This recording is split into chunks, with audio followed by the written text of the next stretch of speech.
Do you remember when we first met? Well, I don't, but I remember how wet you get. But I won't disrespect you by dwelling on the physical aspect. Don't roll your eyes, cause we better than that shit. I'm talking about long life, being your boy's wife. A couple youngins running in the backyard. And my lord, you're still looking great, honey. And my God, you still can shake what make money.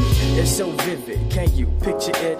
Yeah, well tell me, do you think this ring fits? Word, your love is like the ultimate herb. You got me foot to the ass and the rest of the curb. It's like nothing to do, only for you I kneel and forget the brick. Love is the house we're building, the picket fence with the swing on the tree, with the words carved in it saying love is we.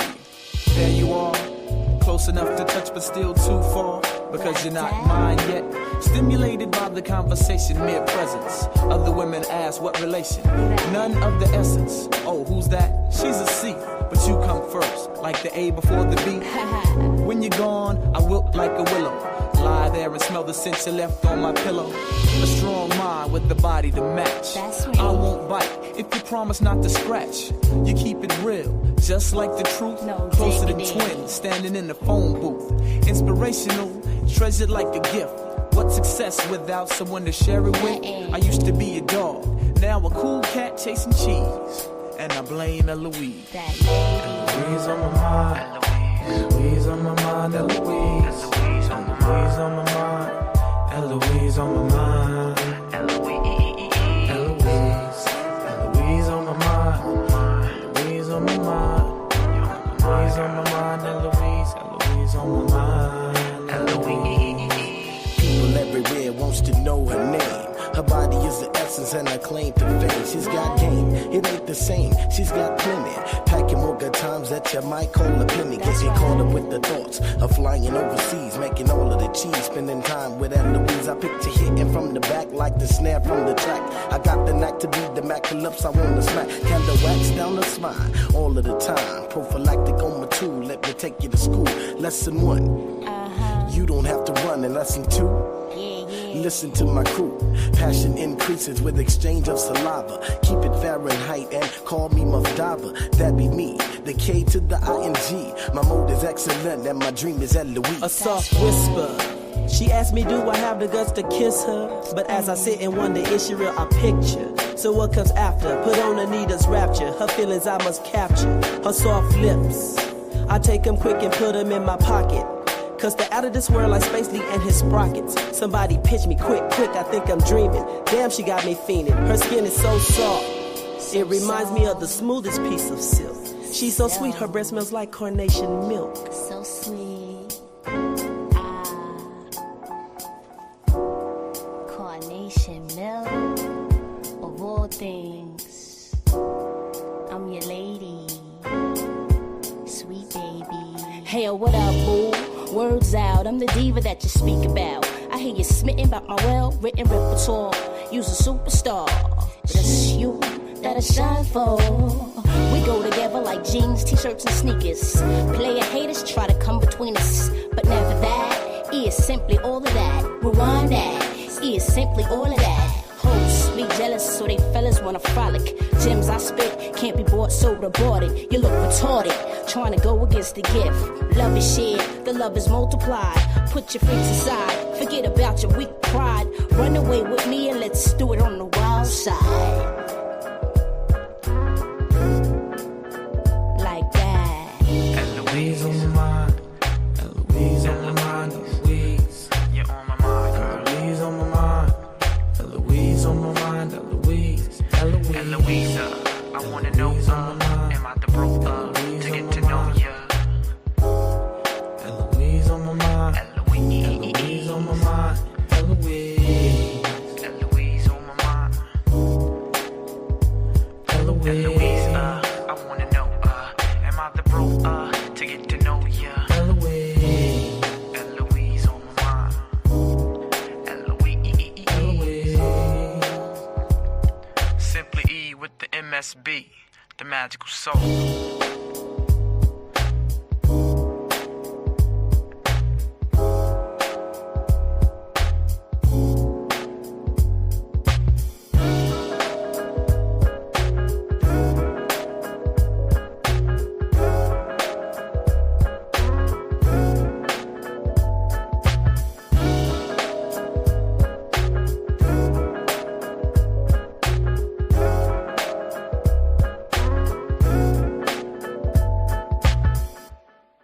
Eloise on my mind. Eloise on my mind. Eloise. Eloise on my mind. Hey, Eloise.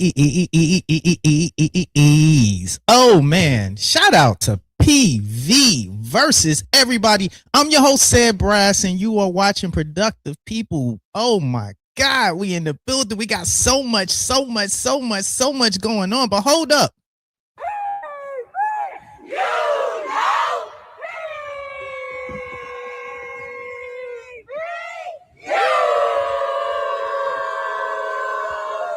You know, PV is in the building Wednesdays. We are here. We are live. And guess what? I'm on time. That must mean today is going to be a good show. Today is going to be a good show because we on time, y'all. I was on that thing right at 7 o'clock. Shout out to everybody in the building. Shout out to PV alumni in the building. Shout out to PV 12 in the building. Section 107. PV versus everybody. Lionel's in the building. Everybody's in the building. Shout out to PV. It's just always a good time. Season is slowly creeping upon us. And I think the PV fans are just getting excited. We just getting excited. We are just getting going. And we're at the beginning of July. We're at the beginning of July and it's already turned up. We haven't got to what? SWAC Media Day is next week. That's going to be a good one. That one's going to be a good one. Shout out Mr. Campbell in the building. 20-minute intro. Hey, we got to do the intro. The intro sets the tone. And I'm going to tell you a little bit about that intro. That intro is actual footage taken from a VCR and digitized from on the campus, from Kappa Beach Party, from Galveston, from the talent show on campus. You know, we were talking about Hump Day on the Hill. Those was original Hump Days on the Hill. When you saw the non-Greeks out there stepping, that was the original Hump Day on the Hill. That happened organically. Student activities didn't put no Hump Day together for us and organized it and had a DJ.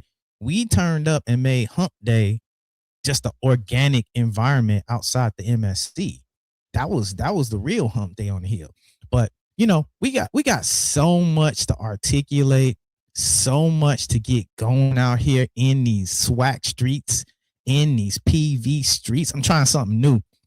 Got my comments on the left because I never see the comments while I'm trying to produce the show. So I'm trying something new today. And I'm looking like I'm a little bit more efficient with the comments today. But I'm happy. I'm happy. Once again, we are here. PV versus everybody. Wednesdays, Productive People. I'm your host, Sed Brass, and I'm excited to bring another fan perspective. And I'm probably going to repeat this later because a lot of people don't understand what this show is. A lot of people seem to be confused about what we're doing. This is not another analytical show about X's and O's and who's going to be this and who's going to be that. First and foremost, this is a PV show. This is a fan show. We come from a fan perspective. But most importantly, this show was created out of a call and response. The call and response to kill the noise about PV, to silence the haters, to reshape the narrative, to be able to be proactive, not reactive in these digital SWAC social media streets. And I think a lot of people are offended by that now that we're going on offense. We're going on offense not to talk about nobody. We're going on offense to speak our truth. We're going on offense so we can get the word out about who and what really PV is. This is not an anomaly. This is not an anomaly. This is just us doing our thing. I think the football team, and I say this a lot, the football team and Coach Jack has really just caught up to what the fan base is. People really think from the outside that the fan base just came out of nowhere. We always been turned up. We always been fanatical about PV. We've always been in the party mode. We've always been intellectuals. We've always been about our business. Play hard, work hard has always been the unwritten model of PV. I know it's been Productive People. I know it's been excellence lives here. But silently, it's been we work hard and we play hard. And most people know that. Most people know that. And so when we do all things with excellence. And I think that's really hard for a lot of people. You know, and I try not to kind of go too hard in that aspect, but we're not just gonna pop up and be in our living rooms and be like on a phone call conversation. We're gonna have a runner show. We're gonna have produced conversations. We're gonna have well thought out opinions.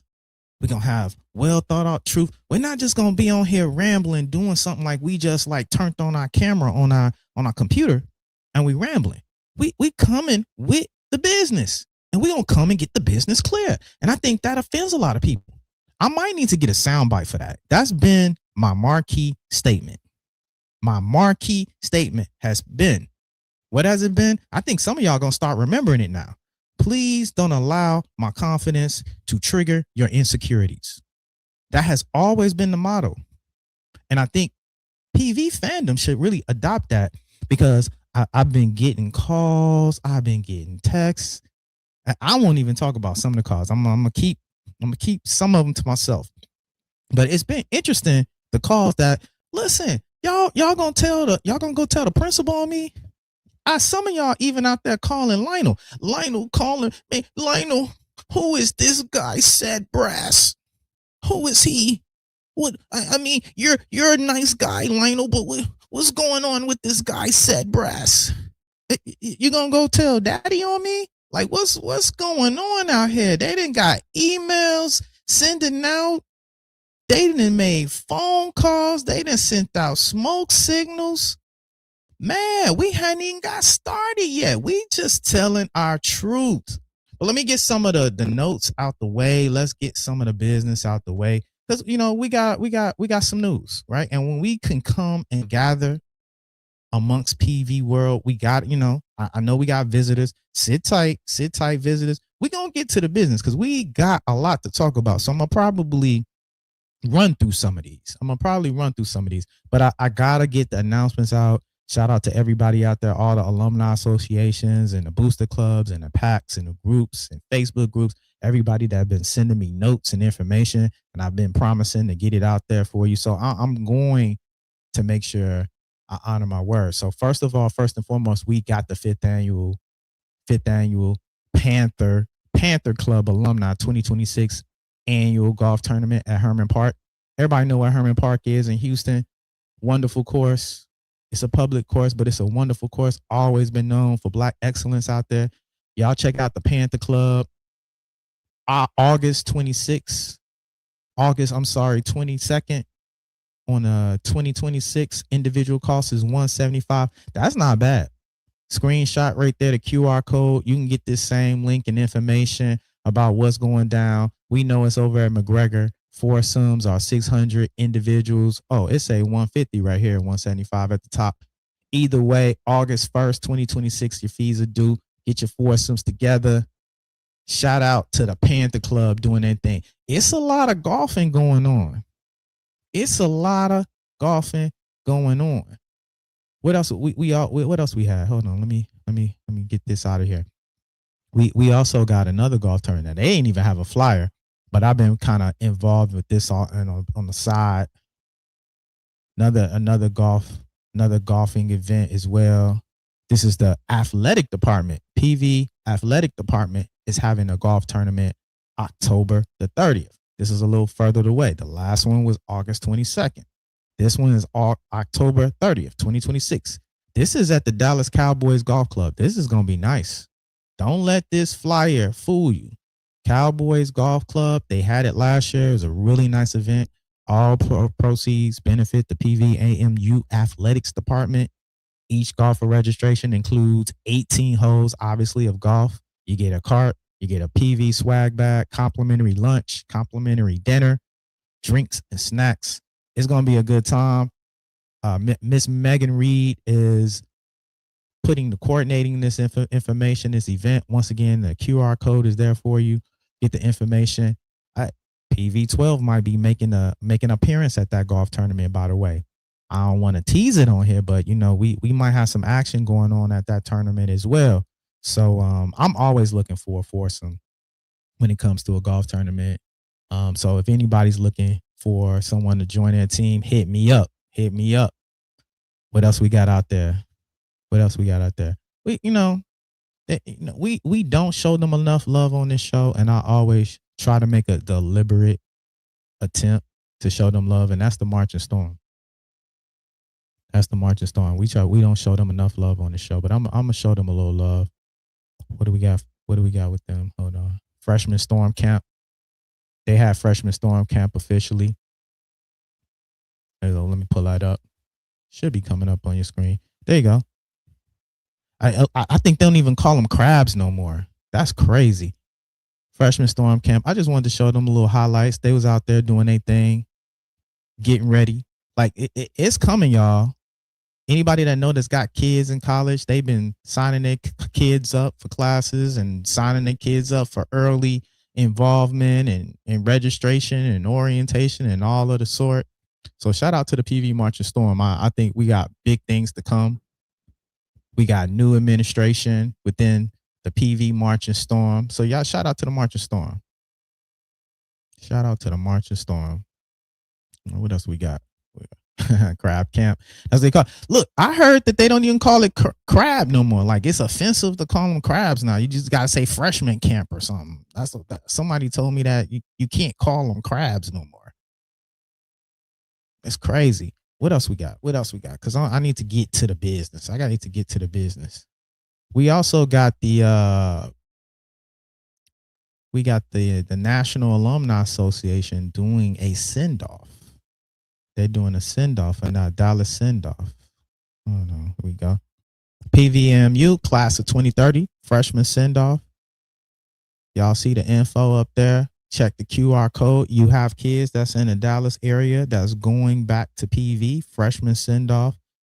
The Fort Worth, I believe, in conjunction with the Dallas chapter, will be doing a freshman send-off in the Dallas area. Y'all check them out. What else we got? What's it called? The Dallas alumni chapter is excited to welcome the class of 2030 to the Panther family at our freshman send-off. Join us to connect with fellow incoming students, hear from current students and alumni, get your questions answered, and celebrate this exciting new chapter before heading to the Hill. That's Saturday, August 15th. I know I took the flyer down from 2 to 4. That's at Lake West Gym in Dallas. Parents are encouraged to attend with their future Panthers. We can't wait to celebrate with you. RSVP today using the QR code and link to the flyer. Shout out to the Dallas chapter doing that send-off. What else we got? Oh, this is what y'all are like this. Everybody that's in the Houston area, T-Jack is doing a coach's mixer.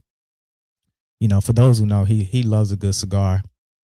They'll be at Edo, known as The Spot, Sunday, July the 19th.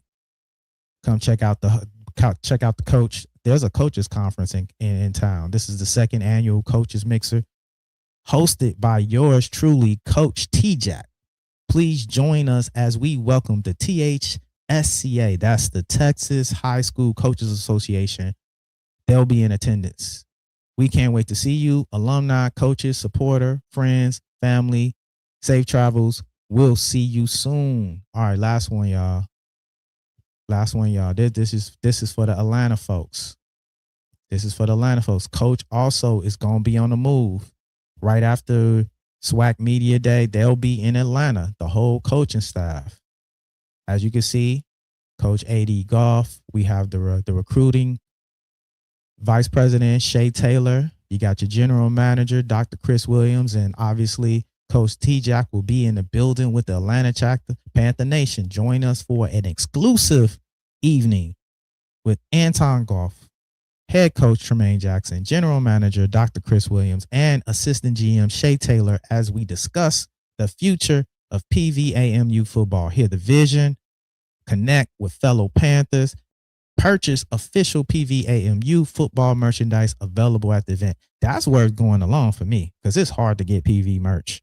It's at Convo Restaurant and Lounge in Hopeville, Georgia, July 13th, 6 to 8:30. RSVP by scanning the QR code on the flyer. Atlanta, let's go. Atlanta, the home. Man, it's a lot going on, and we hadn't even started season yet. Last thing. The Labor Day Classic. Labor Day Classic. That's right. The National Alumni Association will be holding a fundraiser for the Labor Day Classic. So you can buy tickets directly through the National Alumni Association, and they have their own section within the stands. So you can purchase directly and support the mission, connect with alumni, with PVAM students through scholarships, mentoring, and community programs. Purchase your tickets on the Facebook page, PVAMU NAA Houston chapter. That's right. They got special tickets for y'all late Larrys. I don't know why y'all don't have season tickets. So I don't even know who that's for. I don't know if that's for like friends and family. I don't know who that's for. But y'all get out. Sorry, I'm trying to remove the comments. So we got a lot going on. We got a lot going on, and I had to get the news out the way. Now, I'm gonna get to a few accolades, and then we're gonna get into the topic, right? We're gonna get into the topic, right? Oh no, let's see over here. That's the link. Now we got some motion on the track team, women's track. Shout out to Madison, our new recruit from PV. Let's get her up here. Let's get her up there. There we go. Madison Holmes, welcome to the Hill. She is the 4A Texas State champion in the 100-meter hurdles and holds the personal best for the 100 meters, 11.65, and the 200 meters, 24.38, and the long jump, 19 feet and 3 inches. We got a good one right here, y'all. Look, PV sports is on the next level. I know everybody like to talk about football, basketball. We know volleyball. Obviously, we know softball. Obviously, we know bowling. PV track is back on track. Pardon the pun. We back on track. So look out for Madison Holmes. We got a good one. Local homegrown talent. I think we should see good things coming from that PV track team.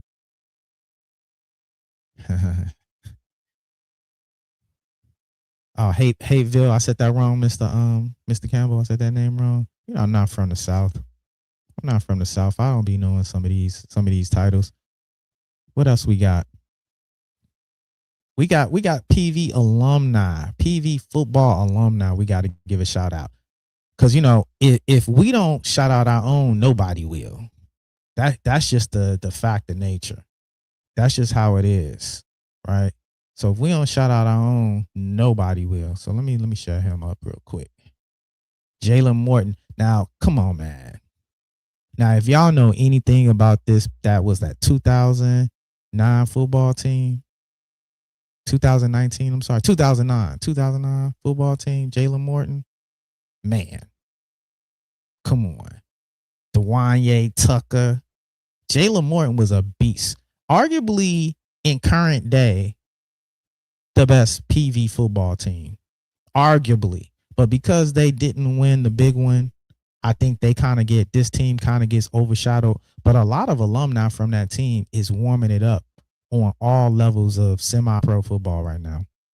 So shout out to Jalen Morton. He's doing his thing at, what's that, Columbia? The Columbia team at the UFL Aviators. Let me put that on for y'all. There's J-Mo with a defender in his face. Birmingham's in Just pay attention to these passes. Morton's going to break free and run it. Delivers a don't be surprised if you don't see Morton at the next level in the NFL. Maintains his balance down the sideline. And fine. J-Mo he got the size too. Gets it out, and it's Lovett who turns the corner and makes his way in for the touchdown. Has come out, heat up this afternoon here in Ohio. Morton has time, and with it, he drives the ball complete for a first down. 2nd and 4. Morton. Poise in the pocket. Gunner Oaks. 4th down. Floater. Looking for the easy pitch and catch, and Kiki Chisholm gets it. And this not a highlight reel. This is all in one game. Shout out to Jalen Morton. Like I said, I just want to get a little shine to PV, man. We don't get enough shine. QB of the Columbus Aviators and the UFL. Shout out to Jalen Morton. I expect to see him on the next level. Jalen Morton is doing his thing. This is like my third time maybe showing highlights from him doing his thizzle. I'm telling my age right there. His thug thizzle. Now, aside from the UFL, we have the XFL, and they released their potential player spotlight list. Well, guess who we got on that? Elijah Wan Sparks Jr. Elijah Wan Sparks Jr. D tackle. This was from your team last year. You know, so we've been not getting as much press about our alumnus from the football team, but we gonna get it out there. Massive interior defensive lineman, 6'3", 375. Come on, man. Come on, man. Using elite size and power leverage to dominate the line of scrimmage and clog running lanes. Brings experience from Alabama. That's right. He was at Alabama for a while. Valdosta State, and then ultimately Prairie View, giving him a battle-tested resume against multiple levels of competition. Physical run defender with a high motor who consistently occupies blockers. Yeah, and he did that. He clogged the middle. A lot of y'all JSU folks, I know y'all out there listening. Y'all, a lot of y'all JSU folks, y'all witnessed this. Y'all didn't know what was going on. Y'all was wondering why y'all couldn't get the runoff. And we can talk about that, you know, at length. But shout out to PV defense. I think probably one of the most underrated defenses last year. I mean, it's PV, so we're always going to be underrated. So when I say most underrated, it's exacerbated because at the end of the day, it's laughable when we talk about the recognition that should have come off of that PV alumni team, about the players that was on that team. And we see some of that kind of coming on today, but we'll get to that. We'll get to that later, right? We'll get to that later. Let me get back to this over here. Does that work? Yeah, that works. Let me get back to this over here. What's up, everybody? If everybody doing well? Let's get it cranking. That always gets the level set. That always get the juices going, as they love to say. Let me stop sharing that. That always gets the juices going. What we got next on the list? Because I'm running through this. Let's get to why we here today. Right? Let's level set, right? I can't play the music that I want to play, but we are here today for Little Lamb State University, right? Put the U on it, right? Little Lamb State University. That's today's show. That's what we here for. I didn't realize it was going to be that much ruckus. I can't take credit for Little Lamb State. You know, a little background. You know, we've been talking about maybe for the past 4 weeks, strength of schedule.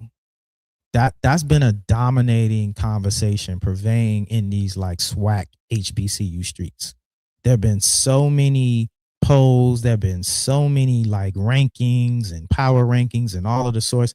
And listen, we've been responding to it, right? Don't be mad at us because we've been responding to it, right?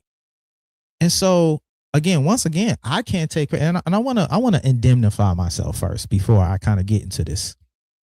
The views and opinion of this show are solely the views of Sed Brass. Now, because I'm making a parallel from Coach T-Jack and his statement about Little Lamb State, that has no positionality to say that he was talking about any particular school, right? I want to make that point be known. These points and opinions are my opinions. So when Coach was talking about Little Lamb State, he was making a general position and opinion about cupcake schedules. I'm here today as a PV fan to make a correlation between his point and the reality of how it exists within schools within the SWAC. Now, if you can't critically think through that, I can't help you through that. We got to have at least some baseline of intellect as we challenge some of these conversations, right? So I want to make that point be known. If you got smoke, the smoke is for me because I'm making the correlation. I'm making the logos. I'm making the imagery, and I'm making a point. If you can't critically think through my point and challenge my point, that's on you. That is on you as a fan, as an alumni, like might want to go dust off your degree. So with that being said, Today's show, July 8th, Wednesdays, Little Lamb State University. What is it? What are we talking about? Let's get to what it's talking about in context, so I don't have to tell you. You can listen and determine it on your own. Let's go. What do we got it? All right, here we go. People have a losing mentality and a woe is me. Oh, well, we know we can't beat them. Then I think you should retire. That's what I think. I think you should get out of football. Football is a competitive game where you should be willing to play anywhere, anybody, at any time, if you are confident in who you say you are. If you're not, then go play little Lamb State. I don't know. I'm a college football coach. I'm not a black college coach. I'm a college football coach. This is my 22nd year. I love mentoring young people, but I absolutely love ball. And I love the competitiveness of ball. And so I'm so confident in our program and the way our coaches coach that, man, I don't have no problem playing anybody. We're going to Baylor. I expect to win. Yeah, we play Baylor and we expect to win. That was a beautiful way to end that, right? And that's our expectation. Excellence has always been our expectation. And I've talked about this on previous shows. I don't understand this kind of apathy that is existing not only within the SWAC, not only within football, but then within black culture. When did we stop wanting to be the best at what we do? I don't care if we shine shoes. I don't care if, we mop floors. We've always had this sense of identity that I'm going to do whatever it is that I'm going to do in the best way that I possibly can. Now we, in this video game culture, however I can create a cheat code to be able to get to the destination at the end, that's all I'm really worried about. That's all I'm really worried about. And that's the problem with so many aspects of black culture today. I'm not going to get on my soapbox, but I'm going to say that is representative. And I will say, I'm gonna save some of these points for later because they're gonna apply directly to some of the comments. Some of the audience. Shame. Coaches are actually leaders of higher ed, right? We do understand that, right? I think oftentimes we don't understand that. How are we shaping young minds and how are we preparing the next leaders of society by telling them, hey man, just go along to get along. Just follow status quo. I said this maybe about 3-4 shows ago. A lot of y'all run y'all program like C students. A lot of y'all run y'all program like C students. Y'all are just trying to pass the class. And if I pass the class, I can somehow end up in a celebration bowl and I can somehow poke my chest out and say, well, I got this shiny trophy. You don't even feel like you the best. You don't feel like you are achieving at the highest level that you can achieve. And that's kind of sad that black folks don't want to be the best at what they can be. They don't want to play the best. So we're going to call you out. I call it intellectually antagonizing. We're going to intellectually antagonize you. And that's what it's going to be because so many low vibrational people has taken up the vacuum of the space that intellectuals have foregone, right? We at the country club, we at Martha's Vineyard, the second and third week in August. We at the golf course, we're smoking cigars. Meanwhile, the community is left to average thinking people, mediocre thinking people that don't want to be the best at what they can be and advance not only themselves, but advance the culture and the people that they influence. It's nasty work. We got to do better. So thus takes me to the cherry on the cake. The cherry on the cake. I was already going to talk about living in your excellence and being in your excellence when Coach dropped this clip and when Coach retweeted it. Then I get the cornucopia of all cornucopia. Mr. Quiet Riot himself comes out and speaks about the strength of schedule. I said, I know what they say, what the kids say. I know you lying. No, I'm not lying. I'm not lying. Mr. Quiet Riot, I believe, have fell victim to the pressure, fell victim to all of the public scrutiny outside and probably quietly inside his institution. Hey man, you gotta address this. They killing us out here. They killing us out here with the talking points, and we don't know what to tell them. We don't know what to tell them because we're playing 2D2 schools. How can we say we're the best? Because we can normally bully people with the brand, right? The brand. Nobody cares about the brand but you. What can you do on the field? And what have you done on the field, right? You got knocked out, Smokey. You got knocked out in your home, Smokey. So the allure ain't there. You can't just show up and bully people and be average and think you about to roll over, like folks gonna roll over. Now, everybody else might roll over, but PV is not rolling over. Why? Because we're your SWAC champs. We're the SWAC champs. By listening to people's bravado, you would assume that they are the champs. You would assume that certain people did not lose the SWAC championship in their own home. You would assume that by the way people are moving about and talking about in these streets. That's what you would assume, but that would be no further from the truth.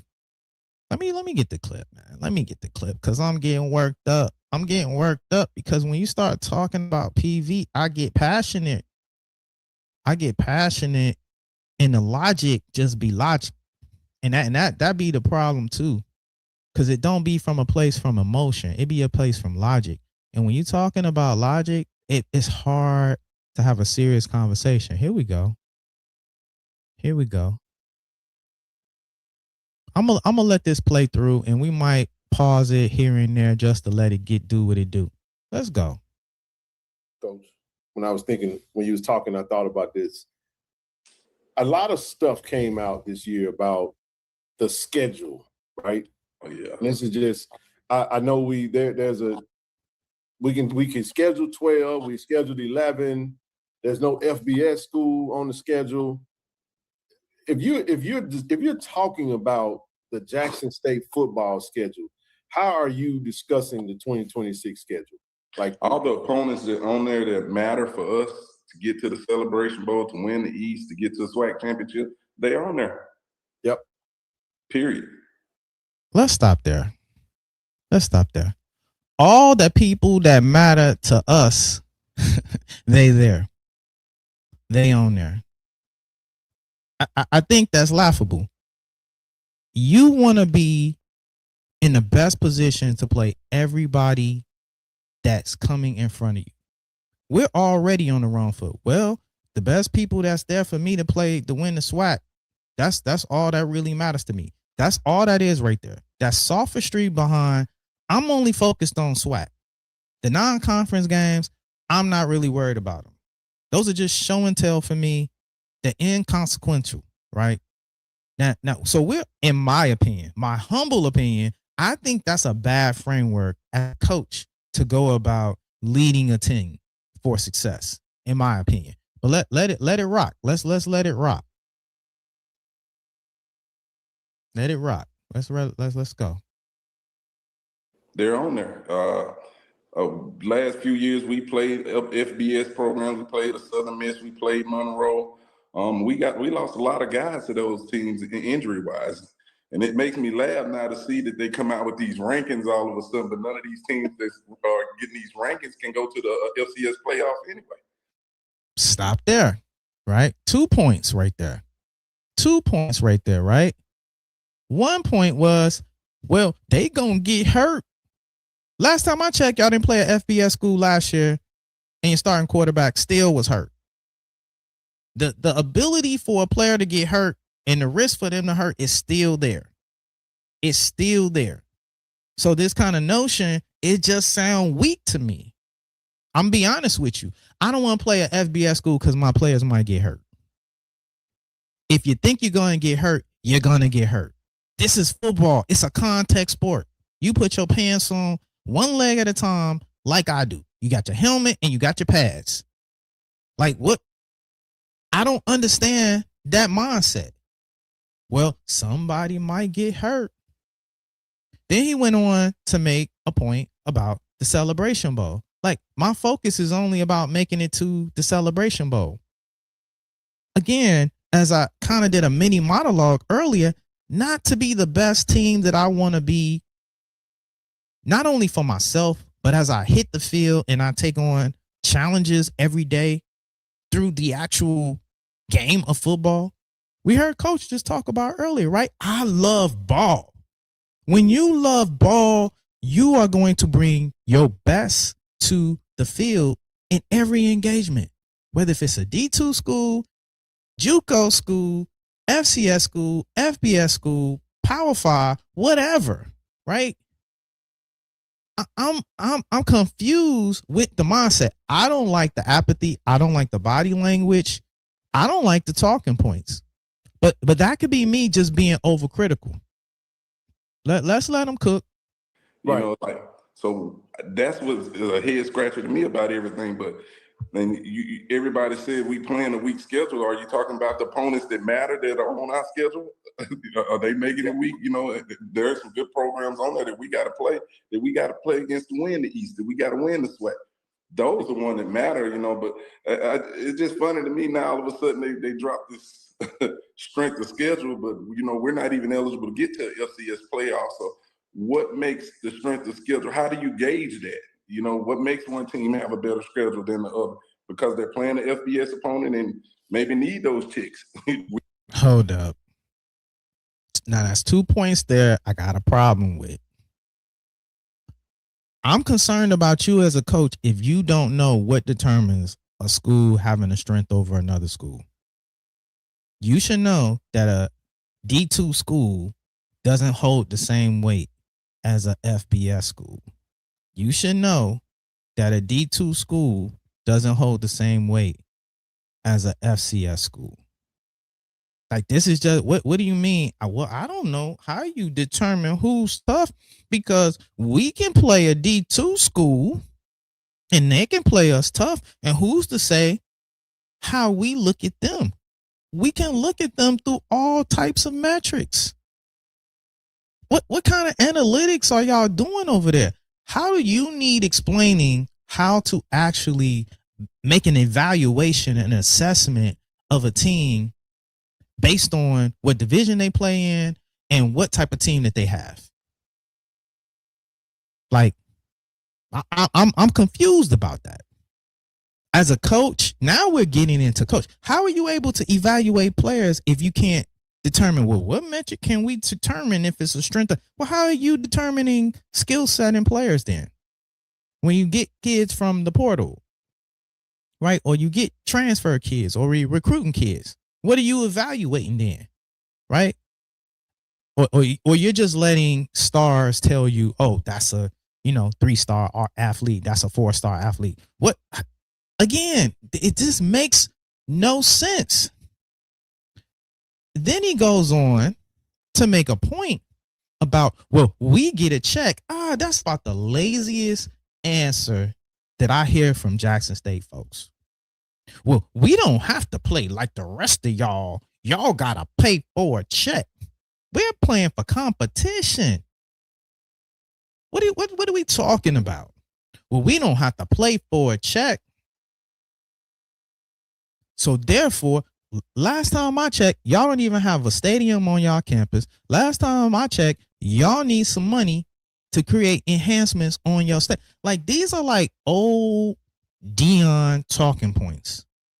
Y'all is like rinse and repeat the stuff that Dion was saying, and y'all are still saying the same old stuff. Same old stuff. Like, upgrade the talking points. What is money got to do with our ability to bring excellence on the field and play the best football that we can play as a team to represent our institution? So you're telling me you can compromise who and what you are for $1. That's what that's telling me. This is not about integrity in football. This is not about excellence. This is about a little dollar. So if I can make a little dollar shake by playing one of these D2 schools, I'm going to go chase the dollar. And then I'm going to gaslight you to say that you got to go chase the dollar to play the FBS school. Now, this is wild to me. I'm gonna let it cook some more. I know the chat is chatting, and I'm sure y'all gonna do what y'all do. Let me let it cook. Let me let them cook some more. We might be in a position this year where we just didn't need to check. They be mad at me when I say that, Coach. So you look, hey, the Bible said in the mouth of 2 or 3 witnesses, let every matter be established, right? Oh yeah, but when you come out of those FBS games and you have we had 6 guys who got hurt in Southern Miss last year that were banged up that we lost throughout the year. You know, what are we gaining at that point? That's just how I look at it. And then let me say this. It's some Division II schools. A lot of these programs on our level are playing Division II schools. Those Division II schools want an opportunity to do what as well, play up as well. Stop it, TC Taylor. Not you insinuating that these D2 schools are competitive games because they want to play up for Jackson State. Like, did you really think that through? Where is Olivia Pope to kind of do the remix on this? Like, where is their media relations person? Is he literally trying to insinuate that playing a D2 school because they're going to play you tough? Now that's the same equivalency to playing a school at a high level of football. Man, I'm so glad the commissioner put some like guardrails. You know what? We cutting out these D3 schools.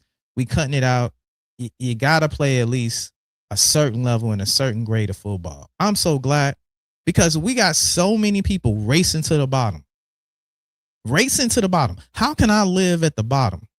Not how can I live at the top? And look, if you want to go be average, let me say this to JSU fans. Go be average. Go be average. But don't come around me talking about no brand, talking about excellence, talking about y'all the standard, talking about y'all are the anchor. It ain't nothing worse than an average person with an overinflated sense of self. You got to pick a side. If y'all the best, be the best. Want to beat the best. But miss me with all of the like, oh, we a brand. We an institution. We travel. Hey, look, they give you more smoke about perfect attendance, right? They gonna tell you about how many people they got to come into the game and nothing about X's and O's in football. I said this about 2 weeks ago, right? Amongst all of this PV, Jackson State back and forth. The one thing I haven't been hearing from them, I want to play PV. We gonna beat y'all again this year. We gonna beat y'all. They talking about amount of people that's gonna fill a stadium, amount of people that's gonna travel. They talking about everything. We gonna go to the Celebration Bowl. Now, how you gonna do that without playing PV? I don't know, right? But what I don't hear is aggressive football talk. I don't hear them talk about, look, I can't wait to play PV because what we got over here is going to run through PV. I hope we play PV. I don't hear that from nobody on the Jackson State side. All they talking is from a place of emotions. That's why I call them delusional. Now, somebody originated the other day, J-lusional, that we can interchange the two, right? For sure, G-Boom. They the attendance queens. I showed up. I'm here. Now, what I did when I got here don't matter, but I'm here. I just showed up on time. And give me credit for showing up in my average way, in my average self. This is nasty work from TC Taylor. I can see why he don't come out and talk much. This is nasty work. This sounds a lot like the fan base, the delusional fan base. These talking points. Now, he's talking about injuries again. Injuries are a part of football. That's why you load up your team. That's why you put competent people in the actual second and third positions in case this happens, right? That's a part of football. Injuries are a part of the game. So I don't want to hear that if was a fifth. I don't want to hear that. Let me put the link in there because a lot of people talking. Like a lot of people talking. Let me put it in there for y'all. Because I got time today. I didn't start late. I started on time, so I got time today. Right? Yeah, it was mid. That's what the kids told me. That's how you don't say mediocre no more. That's what the kids told me. That was a mid interview. That interview was mid. I put the link in there. You might want to come on and want to share because this is not a beat up on J State. This is making a point. This is making a point, right? Here we go, right? Probably didn't even watch the game. Right? Like people just be talking. This be the internet. It be the internet. People just be talking to try to get a rise out of you. But what are we talking about? We beat y'all though. I've never seen anybody want to tout the successes of what somebody else did as a slug. Now, only a South Carolina State person can tell me about the Celebration Bowl.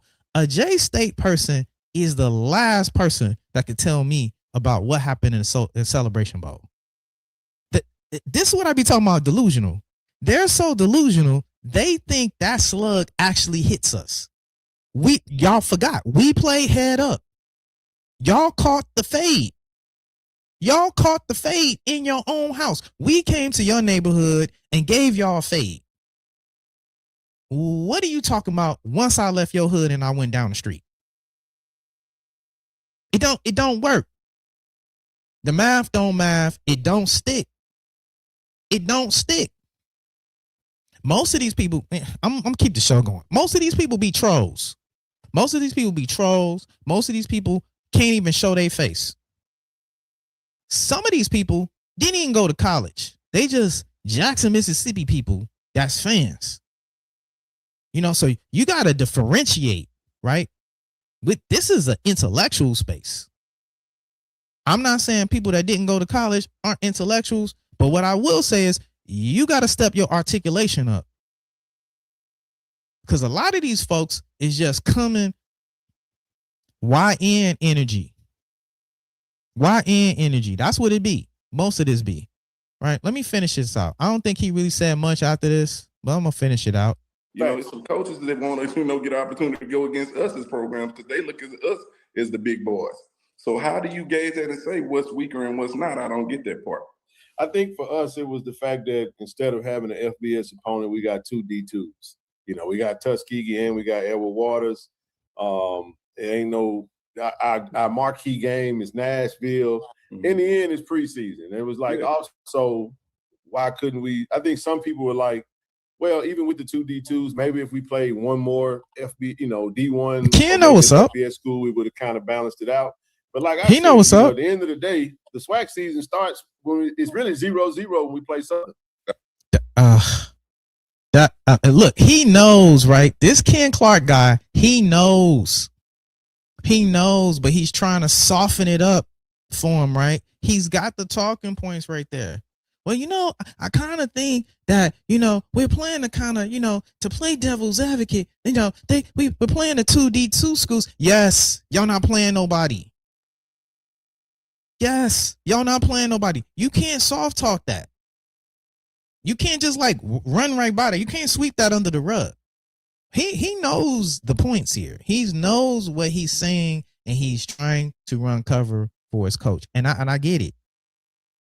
I get it, right? But you can't be objective in your actual approach to this conversation and this dialogue and try to gaslight the rest of us to think that we crazy. Well, it's actually just 0-0. No, it's not 0-0. You've actually put on pads in 3 games and played and represented your institution. Now, yes, it's 0-0 concerning SWAC play. But to sit here as a coach and co-sign that, to really give that implication that it don't mean nothing. It's literally 0-0. That's bad coaching. And I'm gonna say this. This is why y'all gonna get smoked. This is why the dynasty is over. And I think because a lot of other institutions aren't really playing at a high level, y'all have that the delusion that y'all are actually a lot better than what y'all are. This is bad.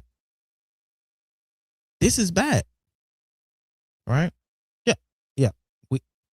That was on the schedule prior to coach. Our coach came in and said, no, we not doing that. No, we not doing that. We're advancing and we're moving forward. These was stuff on the schedule before coach got there, right? Like what? Tell them 107. We also played UTRGV and we also played, right, Rice. Like what? Like again, y'all might be at a disadvantage because critical thinking skills, a lot of people don't have it. A lot of people don't understand how to use it. The link's in the chat. Anybody wants to come up, they want to say something, please. I'm here for it. I want to hear it because my Twitter inbox has been going crazy with Jay Stank people. Crazy. Y'all ain't got nothing else to talk about than us. We talking about football. We're talking about what's the problem. We're talking about what is the problem with SWAC play. And we're going to discuss it. I think a lot of y'all got an issue because we on offense now, right? Y'all not going to do y'all normal little bully thing that y'all normally like to do in the off season.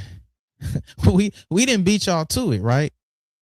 We got fans too, and we got logical people, and we got passionate people about the sport and about the program.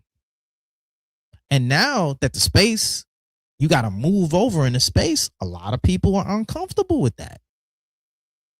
A lot of y'all uncomfortable with that. All right? I can't, let me let him finish that out.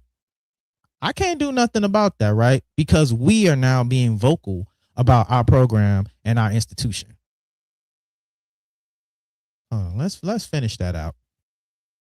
I was just about to say, kid, none of that matters when you get to conference. Yep. None of that matters when we kick off against Southern. That's when everything really get going. You know, you want to play well against the good Tennessee State team. You want to play well against Tuskegee, Edward Waters, and those guys. But when it gets to conference, that's when you really get down to business. So, like I said, man, I'm not knocking it that some teams playing FBS teams and everything, but for me, I'm looking forward to these conference football games that's going to get us into December. Of course you are, because you don't play nobody. Of course you're not looking for nobody. What's up? We got Lionel in the building. What's up, Mr. Lionel Mosby Jr.? What's cracking? You got something for us, Lionel? What's good, sir? What's good? What's good, man? How's your evening going, man? Evening's going good. Listen, I wish you had that clip of Coach Maynard from a few years back, because he made a statement and said he only gets paid to win SWAC games. This is a statement Maynard made. Now, the reality is, listen, this is no different than the commentary that he made. It is no difference.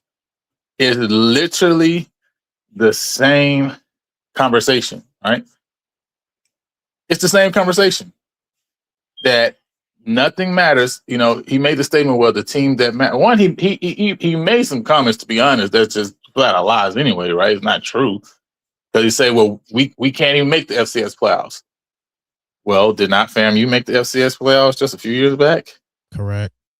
So is that factual or is that not factual? So the truth is they can make the FCS playoffs.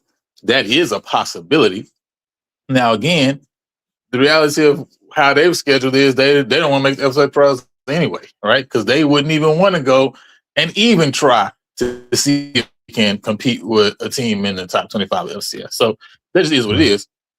But the reality is, though, they can. So it's like it's just.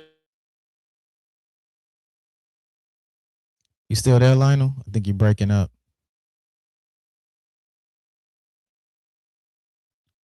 Maybe Lionel come back. You breaking up, Lionel. It sound like you was in a blender. If you can hear me, drop out and come back because we can't hear you. But, you know, in brief intermission, y'all like the channel. I don't say that enough on here. Y'all like, subscribe, get the alerts, man. Y'all hit the like button, man. You know, I know the haters ain't gonna hit it, but for the PV fans and the P, that don't cost you nothing, man. Just hit the like button on here. I know I don't say it enough, and I've been intentional in my notes about saying certain things that I've been missing because I get so caught up in the show. But y'all like the thread, man, so we can get the analytics up. Hopefully, we get Lionel back up in here.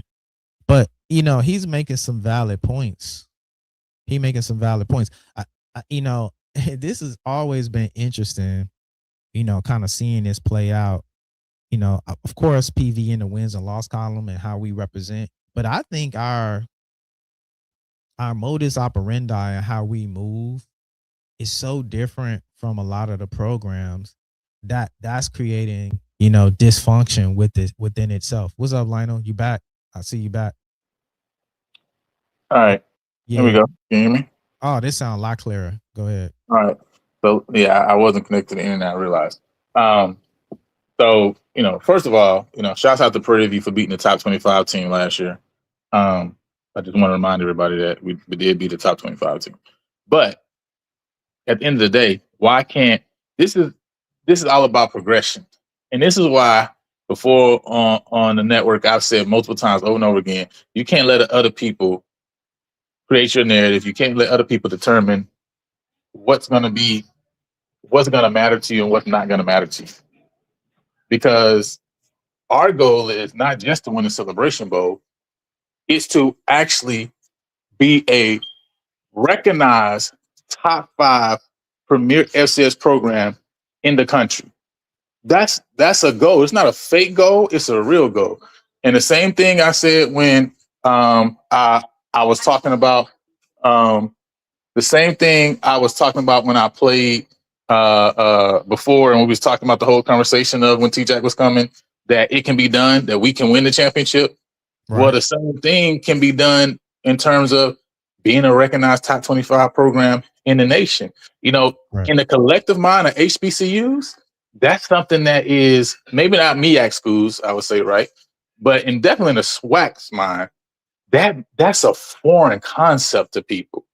That thought process that you could be an actual recognized program that's up there with a Tarleton or a North Dakota State or whoever else, right? You know what I'm saying? Is represented as a program that we all know, hey man, that's a national power. And we're talking about consistently year in, year out. Correct. That's a foreign concept to most people. And some people are going to come and say, well, no, it's not a foreign concept, because then they're going to go back 40, 50 years ago and say, oh, we once did this, we once were this. Well, if you're not saying that we can also still be that today, then yeah, you still have that same mindset that it's something that's not doable for SWAC schools. And so it's like the only other conversation they want to have is to say, well, this, to make it seem as if, well, white ice is colder type of conversation, right? But this has nothing to do with white ice being colder, right? But it does have everything to do with, we want to compete, like you say, right? And be the best, period, no matter who is put in front of us. And that's what T-Jack's mindset is. It's I want the SWAC to be recognized as a top conference across the board, period. And you don't do that simply because, oh, they need to respect us and respect our brand of football. That respect comes when you go on the field and beat other teams. That's we can get the respect. It ain't like something that can't be gotten. The respect will come when you win over and over and over again. You're going to gain that respect. And so I know, unfortunately, the people who led the conference over the last decade, or whatever it is, they haven't wanted, they've wanted to regress and just be over here in the corner and say, we're going to beat up on D2 teams. But the fact now that Prairie View is now elevated and we're back where we're supposed to always have been, we're also going to lead people in another direction too, right? Because the fact that we continue to win SWAC championships and compete nationally will also change the collective mindset of people in the SWAC to where now they will want to, they're going to want to compete with that too as well, right? I even heard it in this offseason too of people already having conversations about certain coaches and saying, we need somebody who's not afraid to go up against these other schools. And I heard the collective thought process even in other rooms, but that's because of how T-Jack was talking, right? So I just wanted to share that, man. I love to share, Lionel, and that's why I love putting the link in there, and I added it in there for anybody else that wants to join. A lot of them, they just sound like spoiled, entitled, trust fund kids, to be honest with you. They have done any work in this current generation, but they want to live off the successes of a brand and of a family name that they didn't have any actual stock in and weight, and actually advancing the trust to the next level, investing in more to exponentially grow the actual trust. Now, I just want to live off of it and spend the money, right? It's just free money for me. That's how a lot of these institutions act. But you brought up a good point about white ice is colder. And again, outside of the coaches making this dialogue, the fans been interestingly enough chiming in. And so I'd be remiss not to show some of these like crazy rabid fans also as they try to like get into the conversation. You hit me up earlier and was talking about how many people were angry and upset. I didn't realize that this was going to make so many people, upset. And I'm just clipping a few people here, right? We have, Miss Paris here saying, come holler at us when your coach actually dominates a conference and wins the Celebration Bowl. Come talk to us when you go undefeated and not barely winning. It'd be hard to read through this sometime because the strength of schedule, that's what SOS is, because the strength of schedule doesn't stop or hasn't stopped us from whooping y'all ASS and winning championships these past years. Like this is like one of those classic, like, when I want to look up delusion of a J Stank person, this is one of those like you put up as poster board material right here. Like, come holler at us when your coach actually dominates the conference. We dominated the conference all last year, right? And win the Celebration Bowl. They love to bring that in as if they had something to do with the Celebration Bowl. Nothing. They had nothing to do with the Celebration Bowl, but they love talking about our loss in the Celebration Bowl. Come talk to us when you go undefeated. Did y'all go undefeated? I'm confused. And not barely winning. Did we barely win last year? It's kind of like, I don't want to be ableist, but it's kind of like beneath us sometimes to like, when I read some of these comments, it's kind of insane when you think about how people are processing information. I'm just being real with you. But Sed, I will say this, right?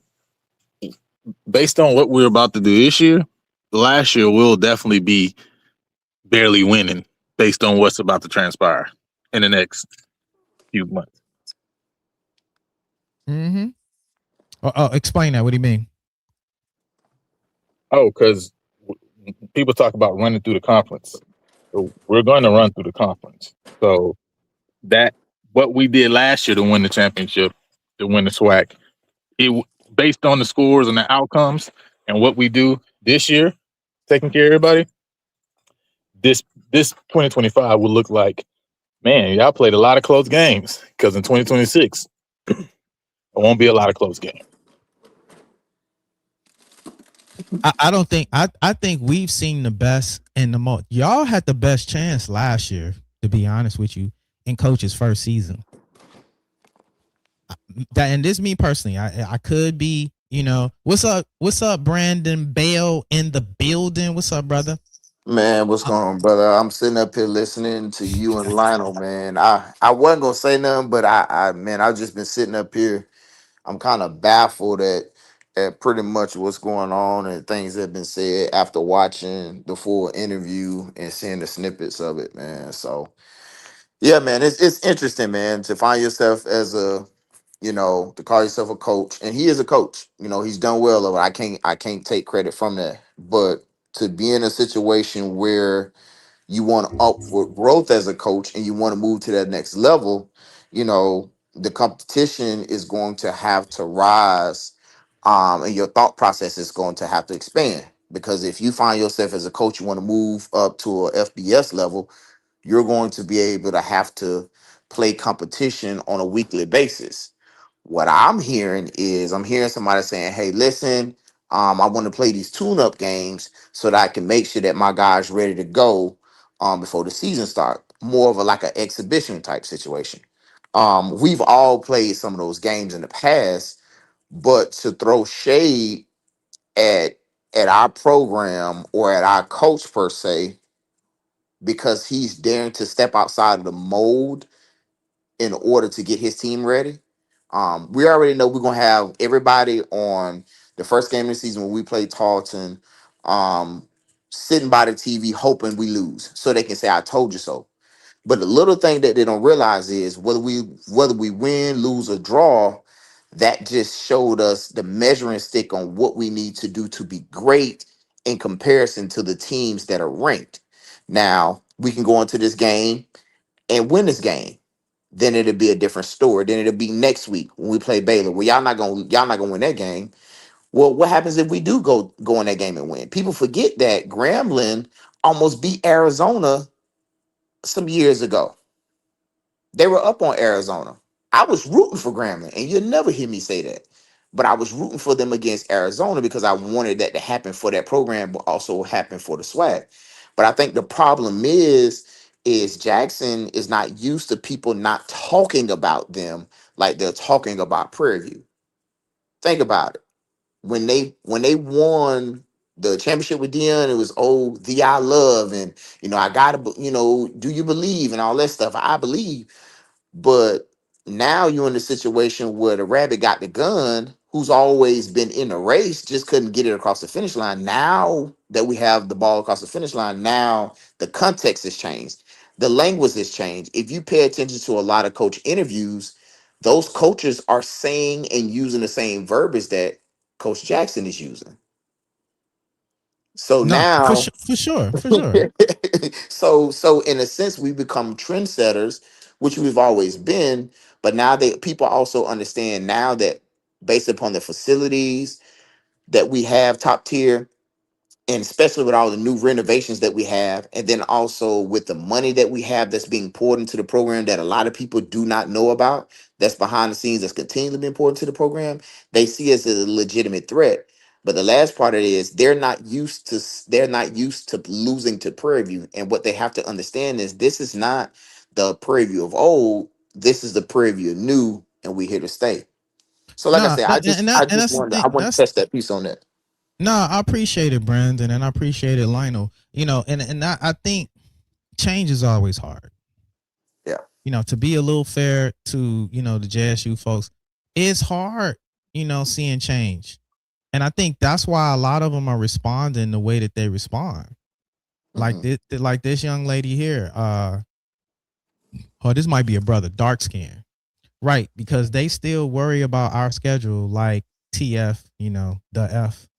At the end of the day, if we do play a P4 or P5 team, we still not going to get a bid into a playoff.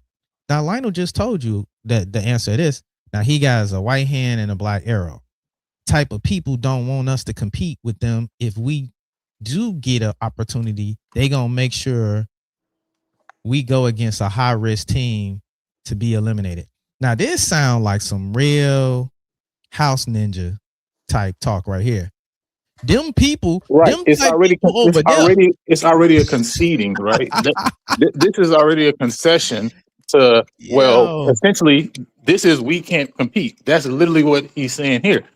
And I'm speaking from the grand thought process of all HBCUs at this point, right? Not about Prairie View or Jackson or any specific school. Why can't the SWAC compete with teams in the top 25? And why couldn't they? Because that mindset is the thought process of that. not for It doesn't sure. make sense. I don't see why we can't compete and be. Listen, if the SWAC and MEAC go out and beat all the teams that they're playing in the FCS and the top rated teams, the Celebration Bowl becomes that much bigger of a game, becomes Exactly. that much more viable of a product. And now you talking about bringing it already is getting eyes from all over in different cultures. How many more eyes is on it now? Because man, South Carolina State beat Monmouth this year by 20. Man, Prairie View went up against Tarleton, beat them and Stephen F. Austin. This Celebration Bowl, four overtimes last year, bro. This Celebration Bowl about to be crazy, right? That's what it does to even our product, right? You see what I'm saying? So again, that is the mindset that doesn't make sense. And that's the mindset, again, it's no difference when we walk it back. But these are the same people who said again to me 2-3 years ago, saying, you can't talk about Prairie View as if they're gonna go win the SWAC championship, right? So again, I'm not surprised that these are the same people who say you shouldn't talk as if you can go beat a North Dakota or a South Dakota or a Montana or a Montana. Who are we to talk like? It doesn't make sense. Why couldn't we? We again, when I talk about all the time, if we're talking academics, none of these HBCU people is gonna be talking like, oh, we can't compete against somebody else, one of these other schools. Nobody is talking like that because they always know that ain't true and it's not factual. So why can't it be in athletics? And the last thing, because I want y'all to give me your thoughts on this, right? We talk all the time about coaches and which coaches look to be in post and all this other stuff. Is this the thought process and the mindset of a coach that somebody from a G5 conference would want to bring on their staff, would want to bring up?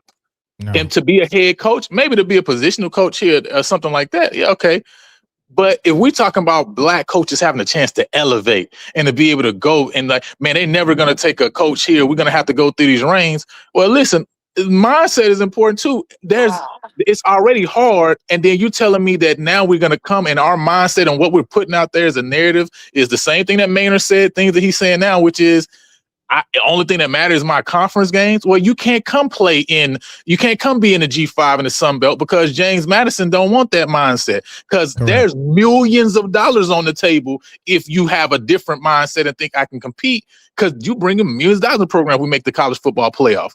You see what I'm saying? So now you can't have it both ways. We can't be having our cake and eating it too and saying, well, these people not going to take us. Well, if this the collective mindset of HBCU head coaches, we can't be arguing and talking about, well, there's no pathway for us to get to the next level, bruh. Well, but this is why I said, Lionel, I question what type of professional success a lot of these people have.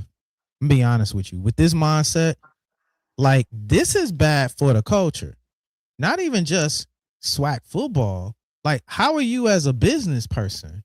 Are you limited by competition when it comes to business and professionalism? As an employee on work, are you not giving your best and showing up as your best as you have a job to do every day? Like, I question how successful a lot of these people are in life by the mindset that they have towards sports. You can tell a lot about a person. They say that a lot about golf. You can tell a lot about a person by the way that they golf and when you golf with them. But I also see that even with athletics and even with sports, you could tell the lazy people, you could tell the average people, you could tell the people that don't want to be their best. I wouldn't do business with any of these people by the way that they even go about how they do sports. But check this out, though. You do real estate, or what do you do? Mortgage? You do insurance? I wouldn't want to do business. You know what I'm saying? You sell hair weaves. Shout out to Mr. Campbell. He said weaves, right? I wouldn't want to buy a weave from some of these J Stank people if they were selling weaves out here. But go ahead, Brandon. Hey, this is kind of annoying. This is the thing, though. This is the thing. Iron sharpens iron. Now, if you want to go over there and you want to hack at wood and just hack at it and your blade becomes dull, but over here we iron sharpens iron. We want to play the best. Now, let me tell you something. That year that we played New Mexico State, and we went to New Mexico State, and we almost pulled that game out. You would have known for sure if you'd have been on the other side of that locker room, everything in that fiber that being said, hey, we didn't want to lose that game. All right. Because they knew that we came in to compete, or unless thought of it, thought of it or whatever it was perceived on their end. And we came in to compete every single day. That's the difference. When you have a competitive mindset and you're trying to get better, you're trying to have a measuring stick to see what type of team you're going to have. That's important. But the other side of that is this: when it comes down to recruiting, I guarantee you, we go out here, we beat Tarleton. Hell, we beat Baylor. I want to win every game on the schedule. Nothing says that it cannot be done because it's been done before. It just might not have been done yet, from Prairie View. But when you're talking about recruiting, I can go on and my recruiting pitches. Hey, listen, we play top 25 teams. If you got Jackson, you got Prairie View playing. Hey, listen, we got Edward Waters. We play Tuskegee. And no shade to this program because those are good programs, at their own right. But then you come over here and we say, hey, listen, we beat two top 25 teams last year. Hey, what do you want to come play for a champion? You want to come to a place where you compete? You want to come to a place where all eyes are going to be on you because that's what's going to happen. We go in and beat Tarleton, come back, play a competitive game against Baylor, and then we come back and beat a Stephen F. Austin. Now everybody's singing Purvy's praises. So now you start talking about exposure. That's an extra Exactly. TV. That's an extra TV Correct. deal or a Exactly. game we play on TV. You got more scouts coming to the game to actually see what type of players we have. Then you also have people that's going to be scouting our coach. If Coach Jackson leave, I'm not mad at him because he's looking for upward growth. Every coach should. A coach on this level be lying to you if they tell you they just want to stay where they are right now. I, That's the I think he problem. wants to. I think he wants to stay. He No, wants to I stay think what and I be think what be a big fish in a little pond, and he can go hunting and fishing every day. Yeah, but You know what I'm saying? how sustainable is that when you're? Because the thing about it, the same way you get hired is the same way you get fired. You see how they did Comedy, he'll be out the same way. Oh, I've already called it. After this season, you're going to start hearing the grumblings from J State people. Having lost to Prairie View 2 years in a row, all this stuff you talking about They're right not on. now. They're not on our schedule this year. No, I'm talking about in the SWAC championship. They're not I, making a SWAC championship. they not even making it. They're Oh, not making a SWAC what? championship. Them not making the SWAC championship is even worse, right? I can already tell you, TC Taylor will be on the hot seat next season. Either one of those scenarios, him not making the SWAC championship, more importantly, him losing to PV. Because we Hey, already sis. know. We know what the PV effect does. The PV effect got Dooley up out of there. You know what I'm saying? Dooley was chasing that dream job, and he realized that dream job was fool's gold, and they sent him out of that packing. Let me say this. I'm gonna let y'all go. I got a chance to. If y'all know who Ryan Lewis is, Ryan Lewis the is now the defensive Oh, don't coordinator. mention that because Campbell on the line. Man, I ain't work. Campbell, all right with me. I know. Hey, Campbell, I'm a Florida boy. I'm from Pompano Beach. So if you know anything about Florida, you know where Pompano at. For Campbell, not a Florida guy, he a Jackson guy. He loves to tell you he from Mississippi. That's But all look, he loves to if talk about. he He went to goes back and FAMU, forth. He look, he if he goes know back and FAMU, forth when it's time to talk about Jackson State. Oh, I'm a Jackson boy. My ground folks from Mississippi. My great uncle's auntie, mama, nephew, cousin was in Jackson, but and look, my then he from boy. Florida too. Go ahead, my Yeah, bad. so if you know everybody in family, you gonna know Broward County, Dade County, Palms County, Pompano. But anyway, so I got a chance to, cause that's my boy. I got a chance to call Ryan. Got a chance to talk to him, congratulate him, because Ryan and I grew up together. We played for the Pompano Chiefs, Little League football together.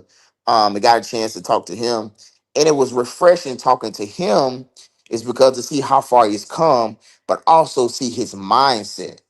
And one thing I said, I want to see FAMU do well because I know Quinn as well, but I want to see FAMU do well for him because he's gonna get that opportunity. And I say all that to say this: after having got off the phone with him, it's kind of like, hey, we need to book our stuff up together because it's coming sooner or later down the pike because he's going to be competitive. He's going to have a competitive defense. But just thinking about his thought process, how he attacks the game, how he approaches the game, those are the future coaches in the SWAC who deserve opportunities because of the way that they look at the game and the way they approach it. So if I had an opportunity to go out and hire a guy, he would be a guy named that I call because of his thought process. And you can see over these last couple of years, when he was the architect of that Alabama State defense, how much success he has. And I know I'm saying I'm bringing it home, but what I'm saying is I would want somebody like that on my staff, or somebody that in my program who understands what it's like to be competitive, to put it on the line every single day, in and out. So like I said, man, Well, listen, they not gonna gaslight us. They want to be competitive, but they trying to ride for their coach. I'm gonna be honest with you. I oh think a yeah, lot. I think, as much as I talk about how delusional Jackson State folks are, if I had a coach talking about playing, FCS schools and playing out of conference schools, they'd be right on board. Yeah, yep, look at our coach. Look at our yep. coach, right? But they got to drink the Kool-Aid, right? And they got to toe the line. But they only gonna do that for another season. And after this season blows up in their face, because you already seen it in the Ken guy, right? When the Ken guy is talking, you can tell he wanted to ask the objective questions, but he didn't want to go there. So he kind of powder puffed it in order to kind of satiate the coach and not make him feel like confrontational. Now, I left this comment up there, right? People talking about Deion, come get your folks. I thought Deion was a J-State guy. How is like Deion now being adaptive to us? How did we get Deion? Okay. No. I think they're saying the opposite. Like, Deion, go get your JSU folks. That's what she's saying. Oh, okay. Because they love to mention that. Thank you for correcting me on that. And I'm gonna take this one comment off the screen, because I was making a greater point in that, which is, and again, I love to interweave culture into these conversations. I know we talking about sports, but this tells you what a culture is, right? Them type people don't want us to come compete with them, because if we do get an opportunity, they gonna make sure we go against a high risk team and be eliminated in the first round. See, let me address that, right? How do I say? Listen, if for example, we created a bracket with the 12 teams in the SWAC in football, and then we had teams play against different teams based on where they're ranked at, Valley would play the highest ranked team. You know why? Because Valley has been the worst team in the SWAC. Right. So if we go to the FCS playoffs, and in out-of-conference games, we've lost against Northwestern State. Last year, Prairie View lost to Rio Grande Valley. Last year, Grambling almost dropping a game to Kentucky State. If that's the resume of the SWAC in out-of-conference play, well, obviously you're one of the worst teams in the playoffs. Yes, you're going to have to play the best or one of the best teams. I mean, it's logical. You understand how it works. But what's the opposite end then? Where if Prairie View goes and beat Tarleton State, if Alcorn goes and beat North Alabama, if Troy gets beat by Alabama State, then yeah, obviously you're not going to play the best team. Then you're going to play another team that coming out you probably can beat to make it to the second round, and you have a stronger game then. But it's gonna start off now based on that. But if you want that to change, El Negro, you gotta play teams and beat them to make that narrative change. So even the thing he's saying is literally because you don't play teams that can change that narrative. That's literally the reason that's that. And I keep saying, I'm looking at this as a step back from your school, step back from Prairie View, step back from Jackson, step back from FAMU and anybody else. Listen, step back. If you think about the whole conference and what can benefit the whole conference, and on the side note, or put a pin here in the side note, why you think the SWAC office say we ain't playing them games no more? If you don't think a part of that is because they want competitive games on SWAC TV, you're out of your mind. They want competitive games. Listen, the SWAC just looked and saw, man, UTRGV and Prairie View was the most watched game on SWAC TV. So do I want more Edward Waters versus Jackson? Absolutely not. Do I want more Arkansas Baptist versus Alcorn? Absolutely not. West Great Christian versus UAPB? No. Man, but I take a UAPB against a Harding That's a Correct. D2 school, but that's a really good D2 school, right? That's gonna bring some eyeballs. Or I take Central Arkansas versus UAPB. Well, that's gonna bring not only UAPB fans, but man, Central Arkansas fans is gonna come to my platform. So the SWAC also is thinking and know, like, listen, I'm also trying to grow the SWAC TV, which ding ding ding, ain't that a part of that growing revenue for us for every single program in the first place? So listen, if you want to be able to play softer teams in the FCS playoffs, be the come in thing you're gonna win, you gotta play them in the regular season and beat them. That's a simple thing. That's fixable. That ain't like something that can't be fixed.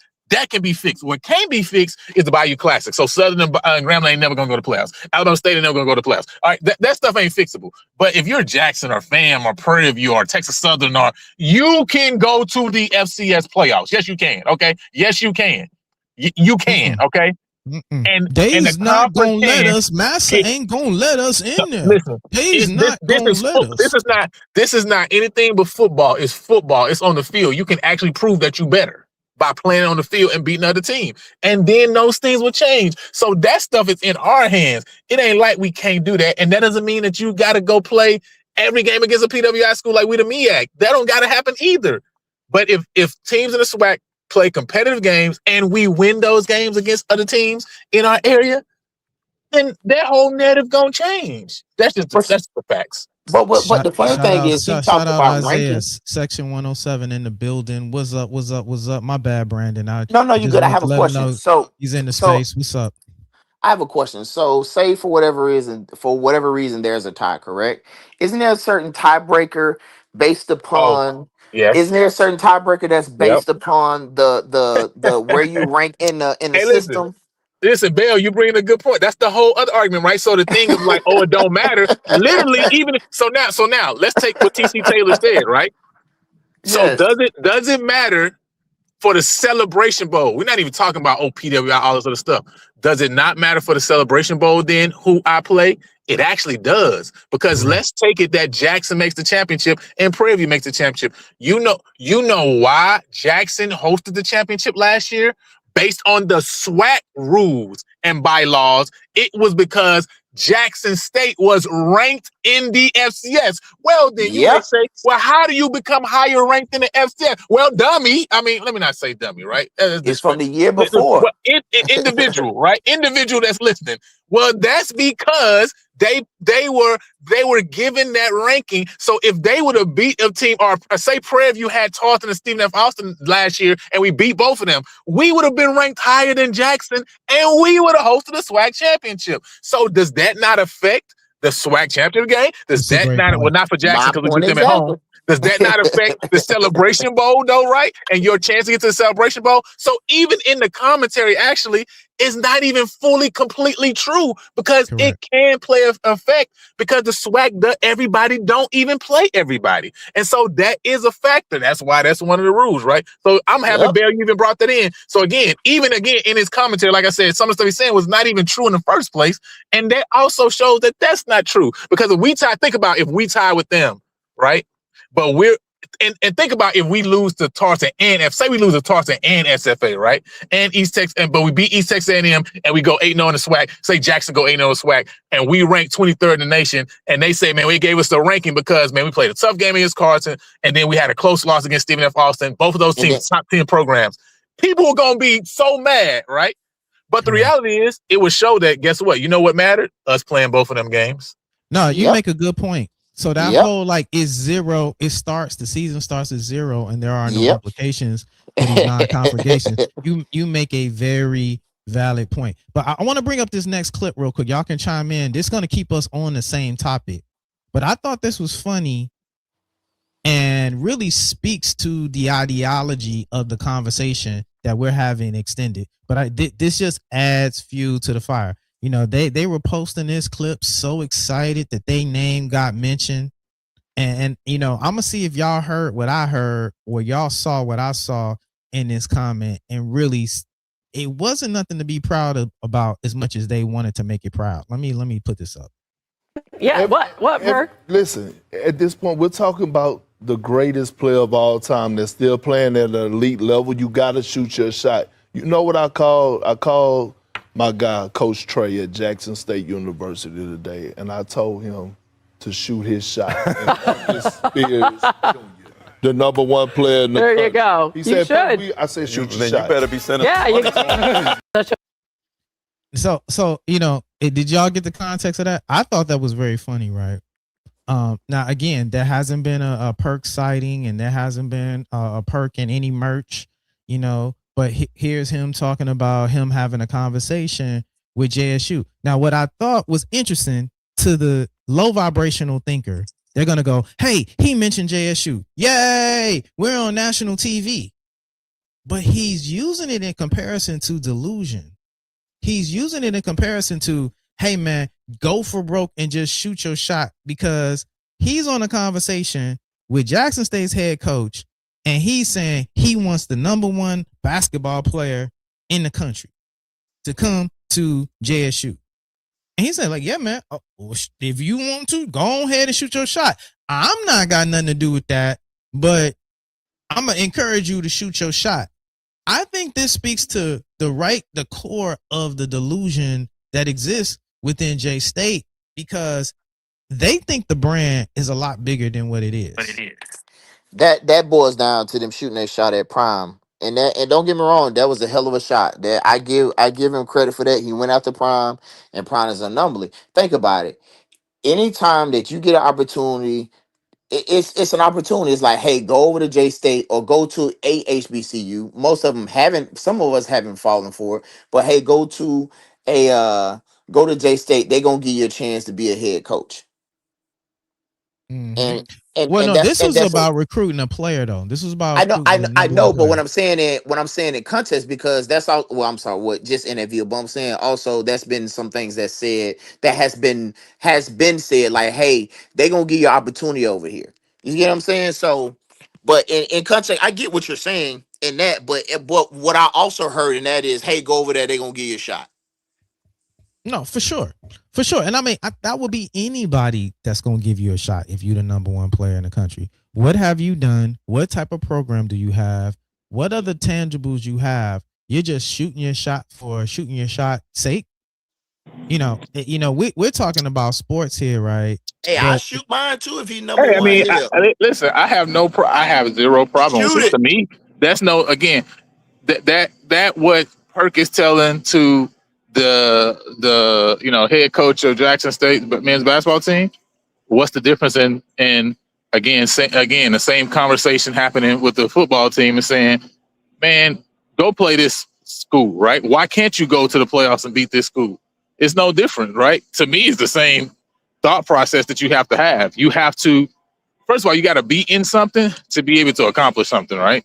That's the first thing, right? You can't get a recruit that you don't even have a conversation with, right? And we've talked about that even here at PV and some of the recruiting trails here in Texas. That, listen, sometimes you're even in a room, it may not even be, sometimes it's not about necessarily the first signing. Like, they may go to a different P4 school, right? But that relationship you build, that conversation you had, that, hey, man, when they're looking to move around and find a better spot that actually feels like home, well, now Prairie View could be home or whatever other HBCU, right? Because you wasn't scared to just be in a room and had a conversation like, oh, they're above me. You know what I'm saying? So I have zero problems with that. Like, I think that's the mentality that more people need to have. Hey, Lionel, don't think that we can't get none of their players to leave where they are to come to us. Imagine going out there and dominating Tarleton. What that's gonna look like in the off season if you got a guy. And so that's what I'm saying, man. Like my coach used to say, if you scared, say you scared. Just say if you scared, say you scared. No, for sure. I dropped the link in the chat. We had, I'm just running through a lot of these, it seemed like it hasn't been as busy as a week, but it's been really busy a week. Even media sources have been like joining in on the antics, right?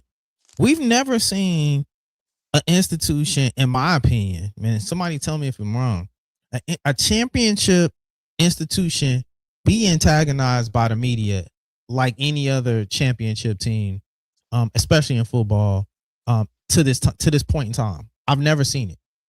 So we had HBCU game day out here saying, because July marked the middle of the year officially, right? HBCU game day nation. We have entered the second half of the year, right?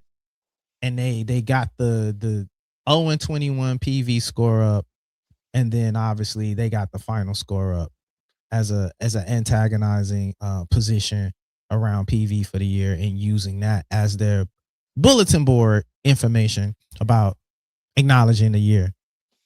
I think it's interesting how, you know, the biasness, and so when we start talking about, you know, polls and rankings, you see where this is coming from, right? They show themselves when they put up posts like this. This is not a fan page, you know. This is not a alumni page. This is not a team page.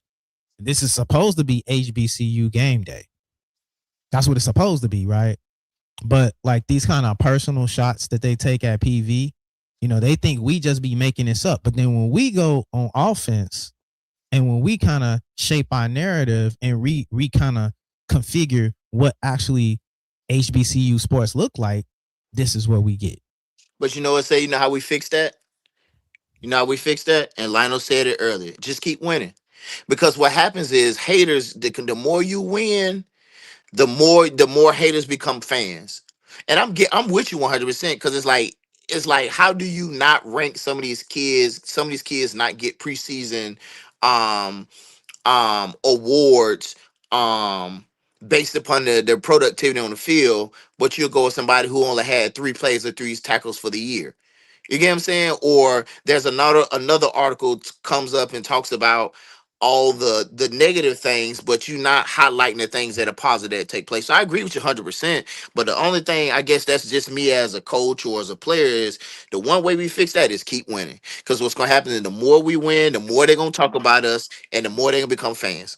I know. Yeah, shout out to Isaiah. What's up, man? Yeah, We yeah, finally yeah. got What's you going in, on, y'all? man. What's going on, y'all? I'm just kind What's of up? tuning in the background. I mean, listen, man. I know how to fix that. Really, I'm not listening to no WSSU guys, no Winston Salem guys tell me about no SWAC. I'm gonna tell you that now. Not doing it. Okay. So as far as what they got going on, listen, I don't care, to be honest with you.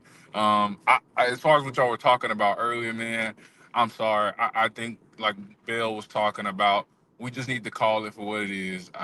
You know, you can't tell me, you know, brand and you're scared to play some real competition. Okay, that's just weak to me.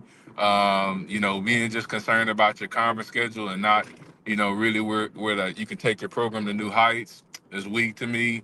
As far as I'm concerned, I mean, this is a non-issue, honestly. It's showing PV is once again leading. You know, we're once again excelling, doing what we do, and I'm happy with that. And obviously they're bitter about it, but you know, hey, listen, we're gonna do what we do regardless. So, you know, great show. I just wanted to, you know, give my little 2 cents on that. Yeah, man, you know, we gonna see what it is. And like I said, my final point is this: I don't understand why it's such a uproar, right? Because just a few years ago, hey, we will play anybody anywhere, right? We're not scared of nobody.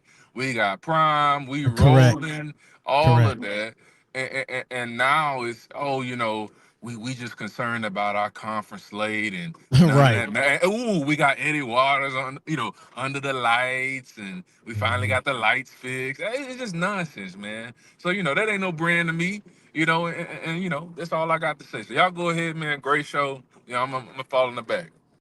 Nah, I appreciate it, man. And we, you know, we gonna keep it going, and you know, this might come a little bit close to home for Mr. Campbell there, because this is his compadre. But you know, even he was in the act, and I want to say this before I play it. Right, it's all variances range. This not the same smoke at the same level and the same articulation. Let me say that, right. I don't take a lot of this stuff serious, but we gonna report it, and we're gonna show the bias that exists out here, because a lot of times this information has gone unchecked. It has gone unchecked. People get to say and do whatever they want to say and do, but you know, when you put the microphone or you put the microscope up to them, they can't really kind of pass the sniff test. And I think that's what's going to have to happen with a lot of these media sources when they talk about giving correct information, about, you know, reporting correctly on teams, giving correct stats, you know, coming up with true rankings, not just some like biased rankings that y'all just kind of did last night and didn't really put any thought into. I'm kind of confused when it comes to that. Let me pull this one clip up right here. Let me pull this clip. I thought this was funny. We could chat about this. All right. Sort of. But do you realize they were up at halftime by what? What were they up? 21 points? 21 to nothing? I can't think of what it was, but I think it was 21 to nothing at halftime. They were up on South Carolina 21 to nothing. And some would say Prairie View last year was the third best team in the SWAC. That's what I want to talk about. Let me tell you why. When you look at, they lost to Alabama State at home, right? So some people could argue that Alabama State was better. Then they traveled to Jackson State and beat a Jackson State team that was playing with a freshman quarterback, right? You can say what you want to. They won the game fair and square. Shout out to Coach T-Jack and his staff. But at the end of the day, they beat a Jackson State team that was wounded. That was came in with an injured quarterback. What's up, Griffin to go? So I want to get on that. So Prairie View, we were the third best. This is new news to me. This is new news to me. This is like when we talking about wounds, are we playing football? Or are we playing, table tennis? Like what? First of all, what game are we playing? One, and then two, are we gonna go down and have that same conversation about every single school and what guy got hurt, what player that was a key player wasn't playing in this game, and that are we gonna go back and do that all the time for everybody, or is it only for this one school in this one scenario? Because at the end of the day, that was a 3-point game, a 2-point game, and a 2-point game between all three teams, based on what's on the field. The hurt quarterback didn't play defense, did he? It's all about quarterbacks, I guess. I don't. Man, Rocky must have inhaled too much of that damn cigar he had in his mouth. It was the fireworks and the cigar. I don't know. Between the two, he was throwed off. Yeah, he was major. He was crazy because the last time I thought, Cam was running for first downs and throwing touchdowns, but he played quarterback. But the other side of the ball had to stop us, if I'm not mistaken. If you don't stop us, we don't score, right? I mean, if you stop, you know what I'm saying? Like this is my thing. If you're a fan, just say you're a fan. He'll JSU sympathizer, because every time we do something positive, but Jackson State, I'm like, bro, but if you saying you cover the sport and you watch the sport, just say it for what it is. We were the better team, we were the better program, and it showed that day. You can't take it away from that. And if that case, we might as well say the reason why we lost the Celebration Bowl is because one of our best corners got hurt during the game. Correct. Can we say that? Right. Mike are we having no conversation? That's what I say. What kind of conversation we have? You know what I'm saying? But of course, we're not having a conversation for every single game for every single team. It's always one-sided with these arguments. But he makes a good point here, right? PV beat Grambling with our second string quarterback, and Grambling beat JSU. What place does that make JSU? That's a good point. I would, and I've said this quite a few times. If the actual starting quarterbacks would have stayed in both the Alabama State game, we'd have won that game. It's nothing, and people are showing and telling themselves that they did not watch the game. All they know is Prairie View lost the game. If you watched that game, you knew that Prairie View was running that game. Matter of fact, we put Andrew Body out of that game. He fumbled, and it was a fumble recovery on the first drive, and we scored off of that. We was on to handling our business. It's my position. It's truly my opinion, right? It's my opinion. Andrew Body would have continued playing that game. Alabama State would not have won that game. Same thing happened in the actual Celebration Bowl. The starting quarterback would have stayed in that game. We would have beat the brakes off of South Carolina State. It was the second quarter. It was these second quarterbacks.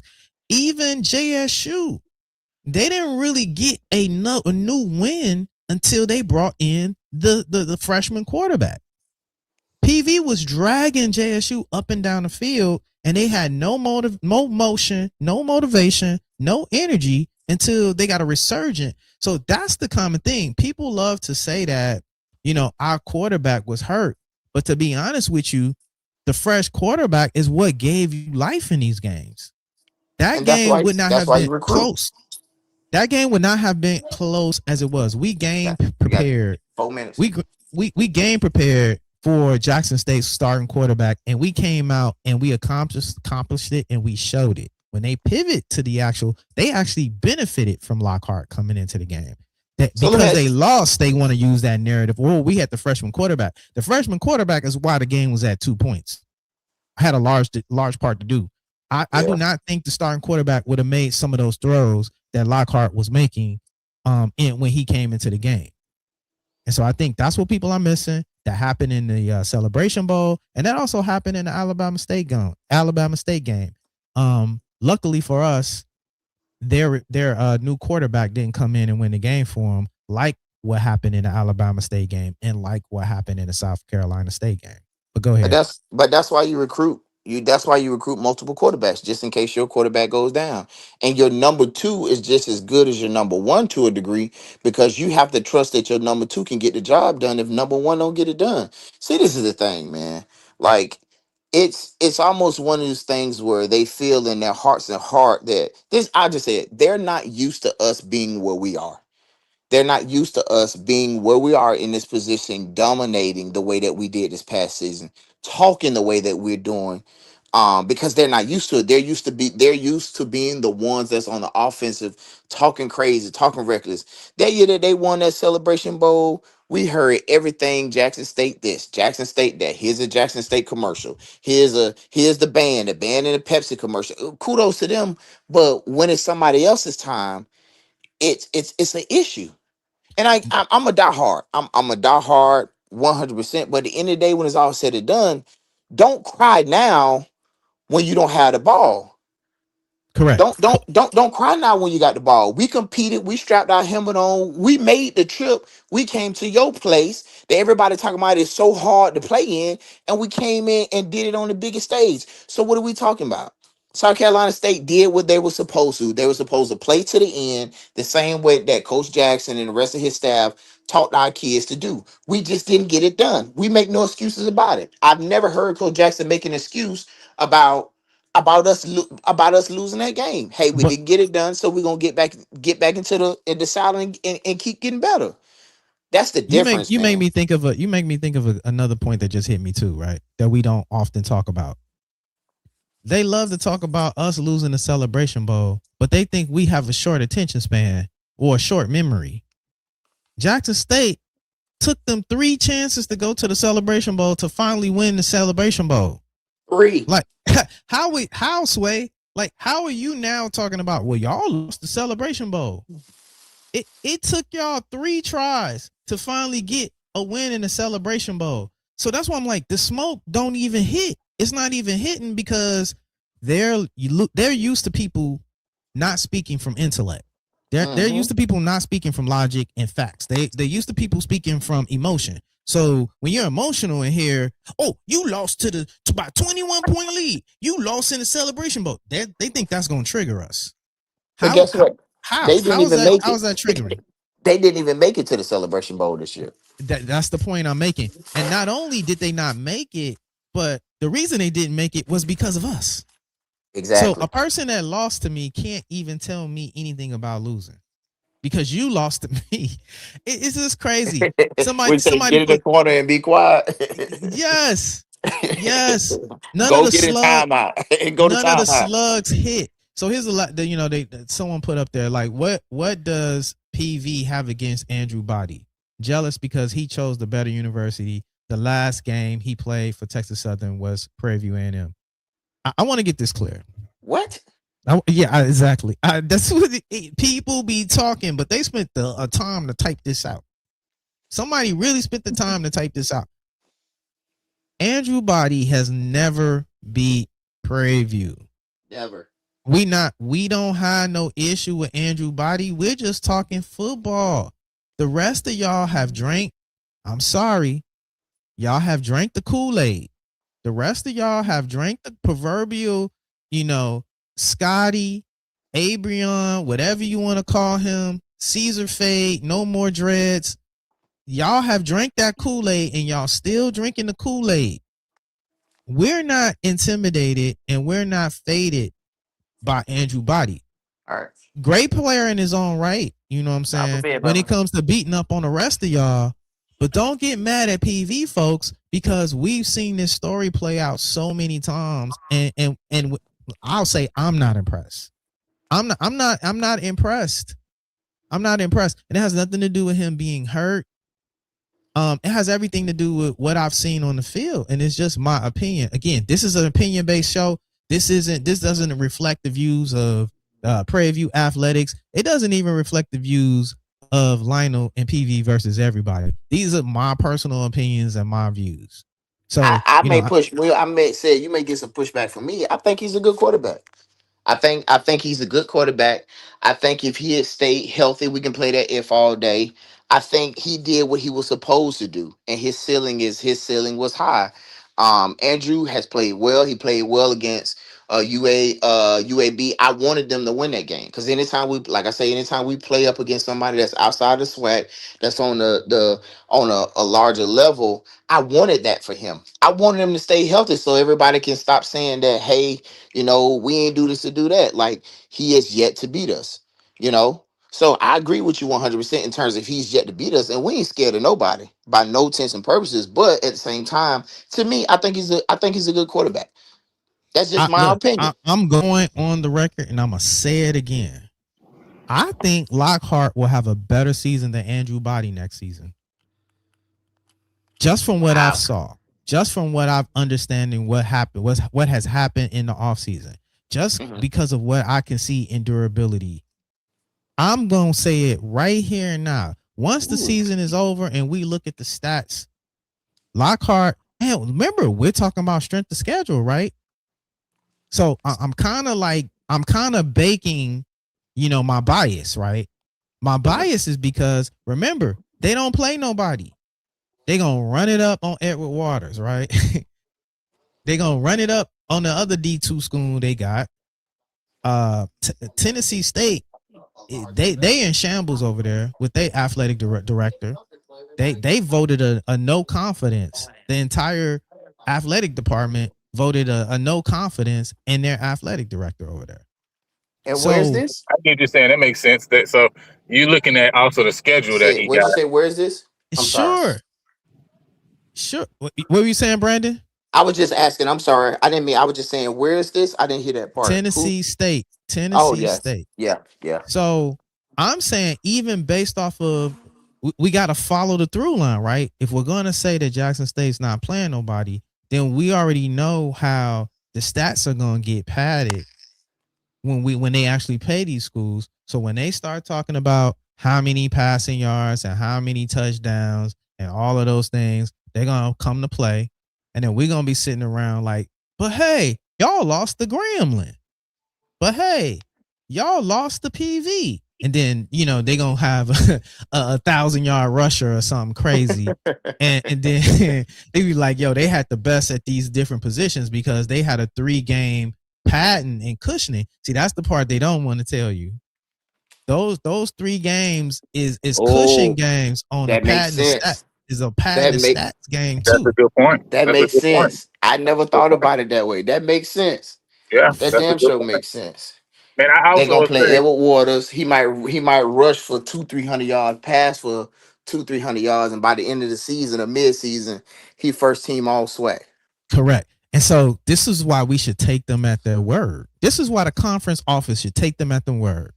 You know what? Since y'all are saying them games don't mean nothing and it's 0-0 and the season starts at 0, cool. We're not including no stats when we look at awards and things that we're going to give away to actual SWAC standings. So when we start talking about rookie of the year and we start talking about player of the year or MVP, none of those stats. Since y'all saying the games don't matter, we're not going to include none of those stats Oh, they wouldn't like And, that at all. and when we evaluate players for achievement and awards, then we'll see how much those games matter then, right?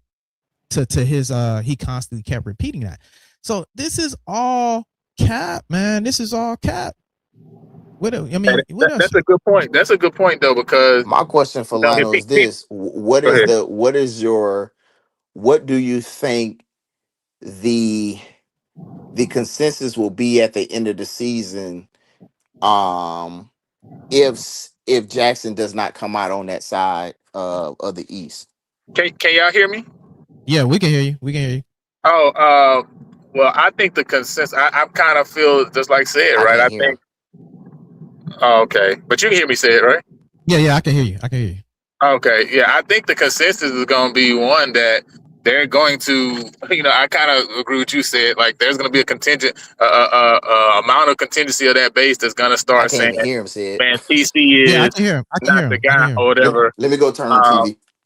And then also, I think, I think the consensus is going to be that, I think the narrative is also going to change on Jackson in the program this year, because I think, again, Jackson gets a lot of credence, and I understand because they've won over the last few years, right? They've been the one who's kind of been the main power in the SWAC the last few years. So they're getting that recency bias.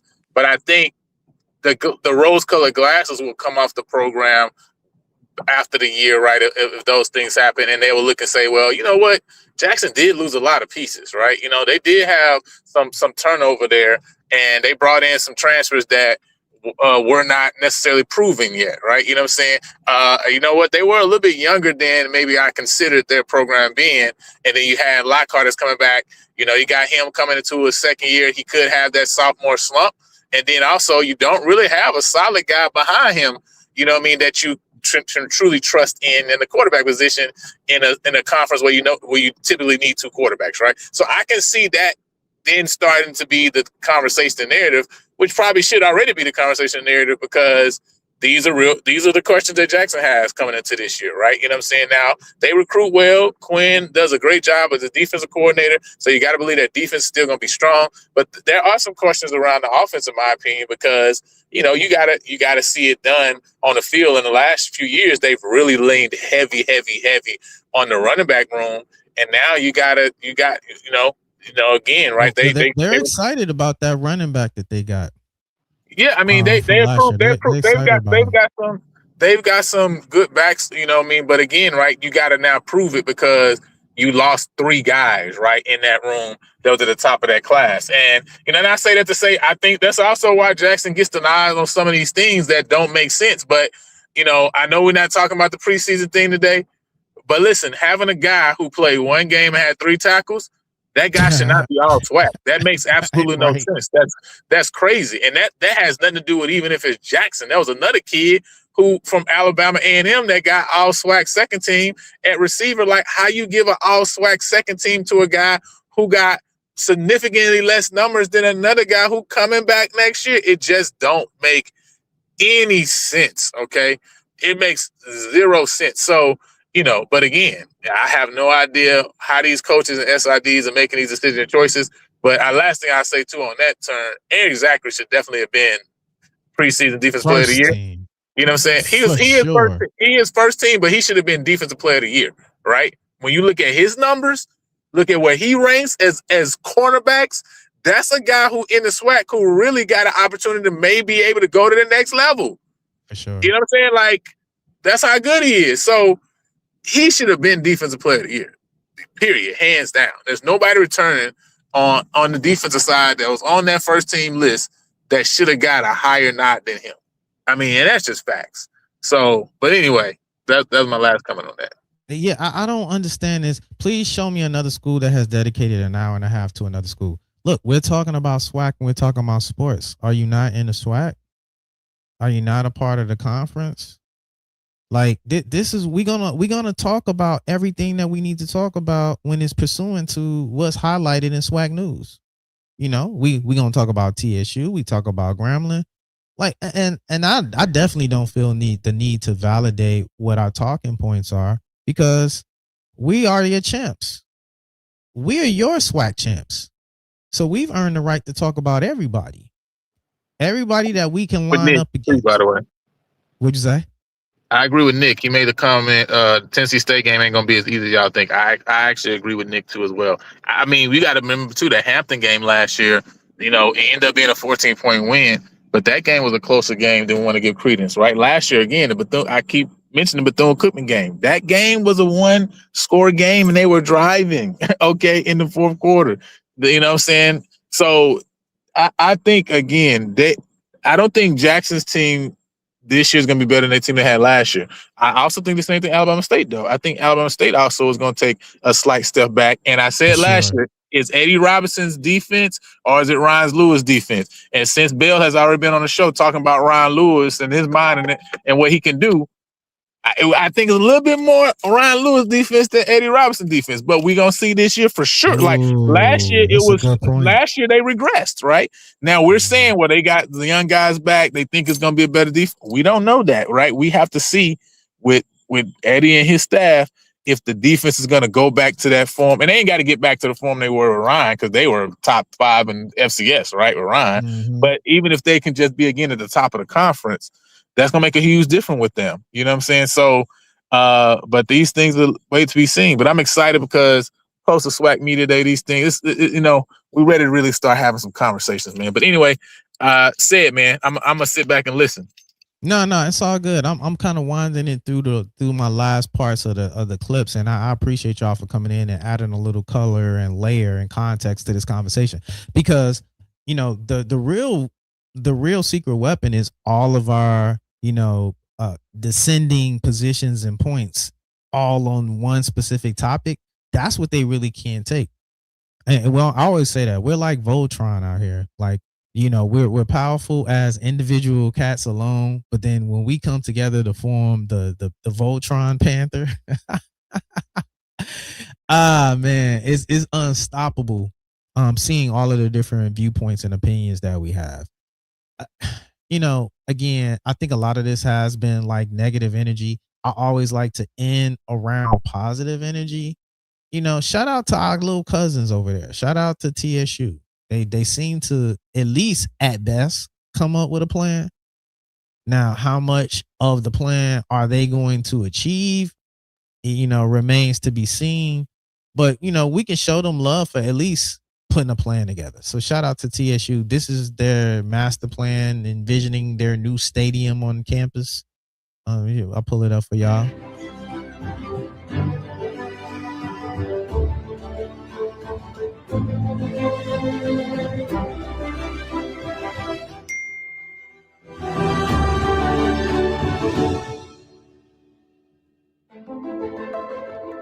I wasn't as impressed with the stadium as much as they are coming up with a plan.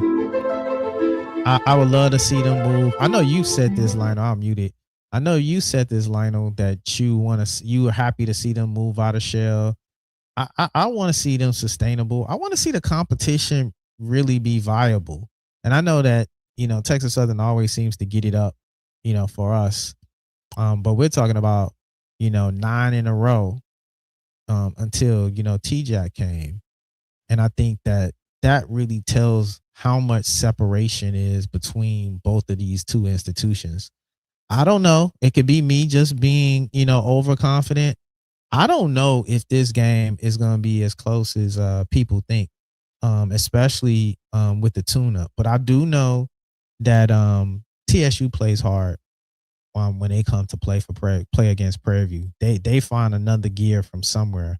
So I'm glad like coach and the team and the staff aren't kind of overlooking or sidestepping Texas Southern, because we know last season would have been, you know, dramatically different given that win, the last second win that we achieved at what's the name of that stadium now? I can't remember the name of it anymore. It's changed names so many times. But yeah, that new stadium was Texas Southern. Texas Southern, they went on Roblox and designed a stadium and put a 3D video for us together to let us know that we got a plan. Now, I'm just joking. I'm just joking. No, they got a rendering. That rendering you saw was Texas Southern saying that they're gonna announce a 10-year plan, I believe. in that 10-year plan was a stadium rendition there on that campus. So shout out to Texas Southern. I'm here for it. I would love to go on Texas Southern campus and shellac them up for a little bit, dust them off. What else I had? I always like to kind of end on positive notes. I want to land on this, and it's going to kind of get me into my monologue a little bit. This is going to be kind of sort of a monologue, but not really a monologue. But it kind of adds to what we were talking about. And I think it's a good place to kind of encapsulate. And again, you guys can chime in if y'all want to. I've been appreciating the fact that it started already. How do I start it over? Started already. All right. Let me make sure I pause it. Boom. There we go. There we go. All right. Let me share this. Now, this is actually from Tuskegee, by the way. This is from Tuskegee, but I think we can glean a lot from this actual story, and I'll tell you why I shared it. Put it there. Biggest lessons I learned at Tuskegee came from a parking lot, and it had nothing to do with parking. At Johnny Kinney Hall, faded parking lines caused confusion and frustration among students. A lot of us, including myself, stopped questioning it. It was just something that we kind of learned to live with. But in Dr. Daniels' class, we learned that Tuskegee students didn't just attend the university, they helped build it. Suddenly, that parking lot didn't feel like somebody else's responsibility. It felt like ours. So our group decided to act on it. We measured the lot, mapped it out, and repainted the lines. But the most important thing we changed wasn't the parking lot. It was our perspective. As we worked, people stopped to watch, ask questions, and they paid attention. And it reminded us that every day students will notice problems, but too often we just assume that someone else will fix them for us. That's why this project was never really about a parking lot. It was about ownership. HBCUs have never thrived simply because they've existed. They have thrived because generations of students, alumni, faculty, and staff have cared enough to pour into them, to build, to protect, and to strengthen them.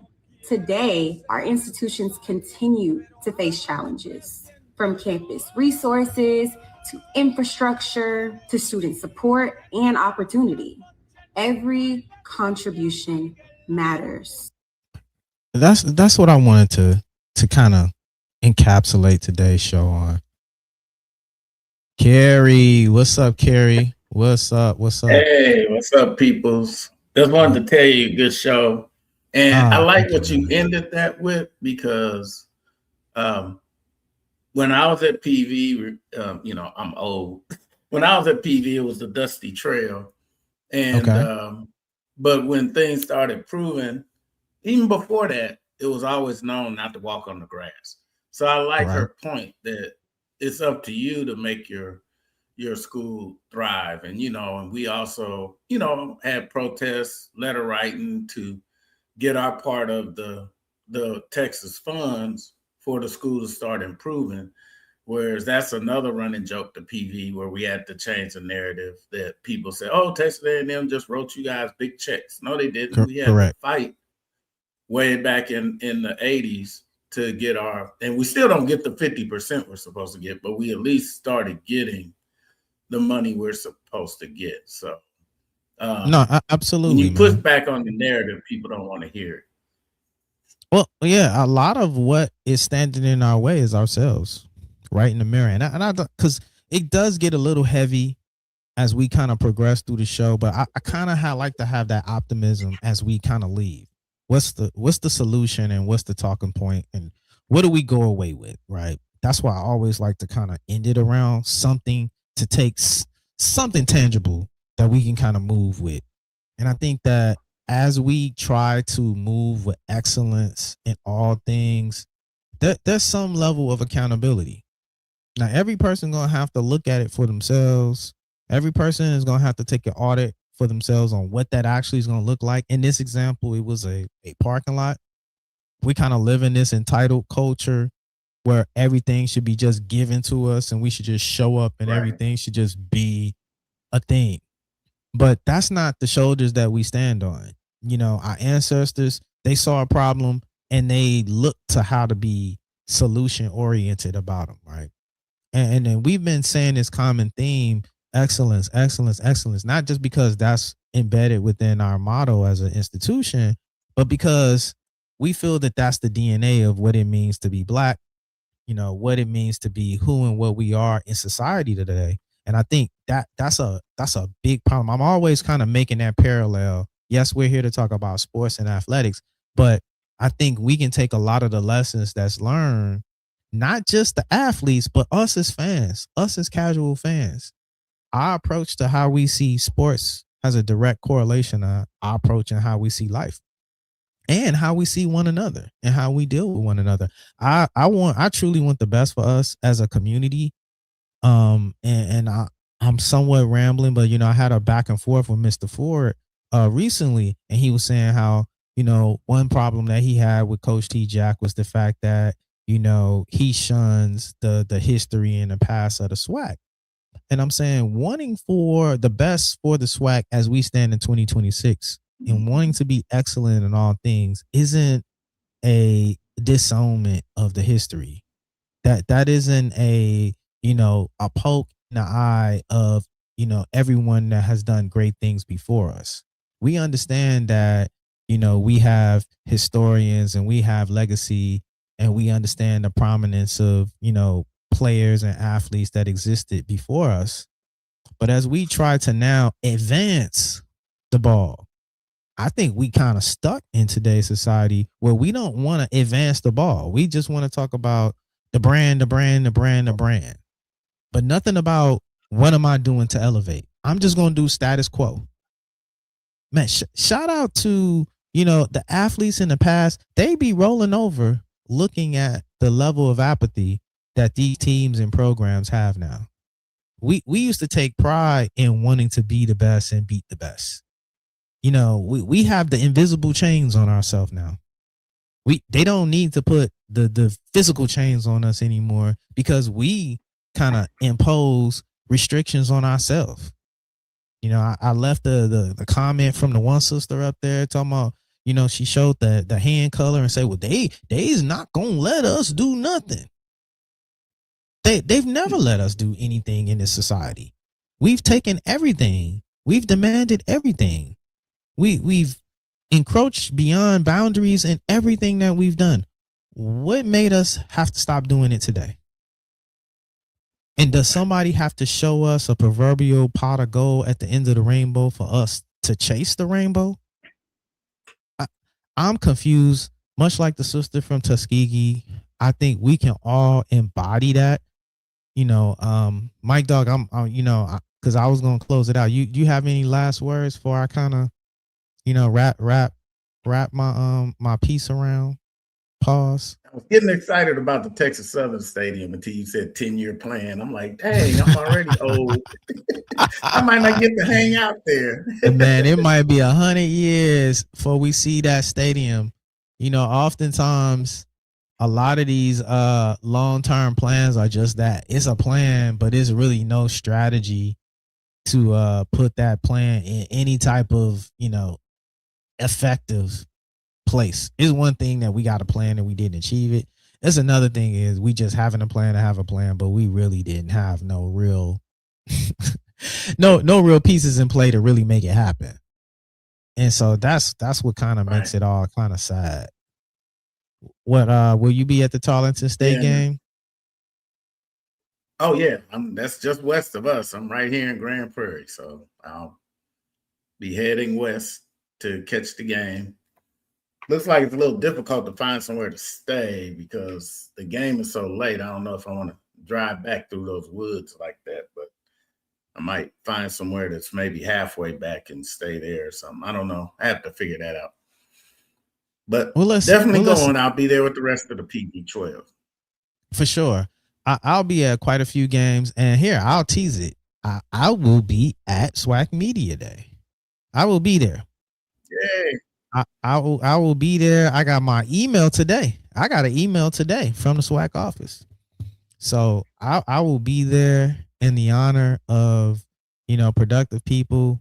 I'm honored to be able to have a platform here on PV versus everybody to express myself and to be able to kind of share my opinions. I say that in quotes, right? These aren't facts. To share my opinions and beliefs and to be able to constantly articulate myself in a strong way.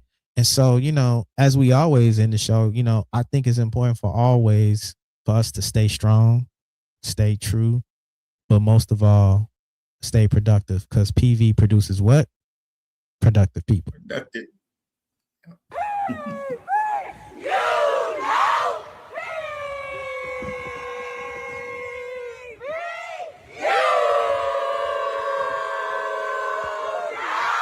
Nah, that's what's up. Thank you, Sed. Good show. Yeah. Do you remember when we first met? Well, I don't, but I remember how wet you get. But I won't disrespect you by dwelling on the physical aspect. Don't roll your eyes, cause we better than that shit. I'm talking about long life, being your boy's wife. A couple youngins running in the backyard. And my lord, you're still looking great, honey. And my God, you still could shake what make money. It's so vivid, can't you picture it?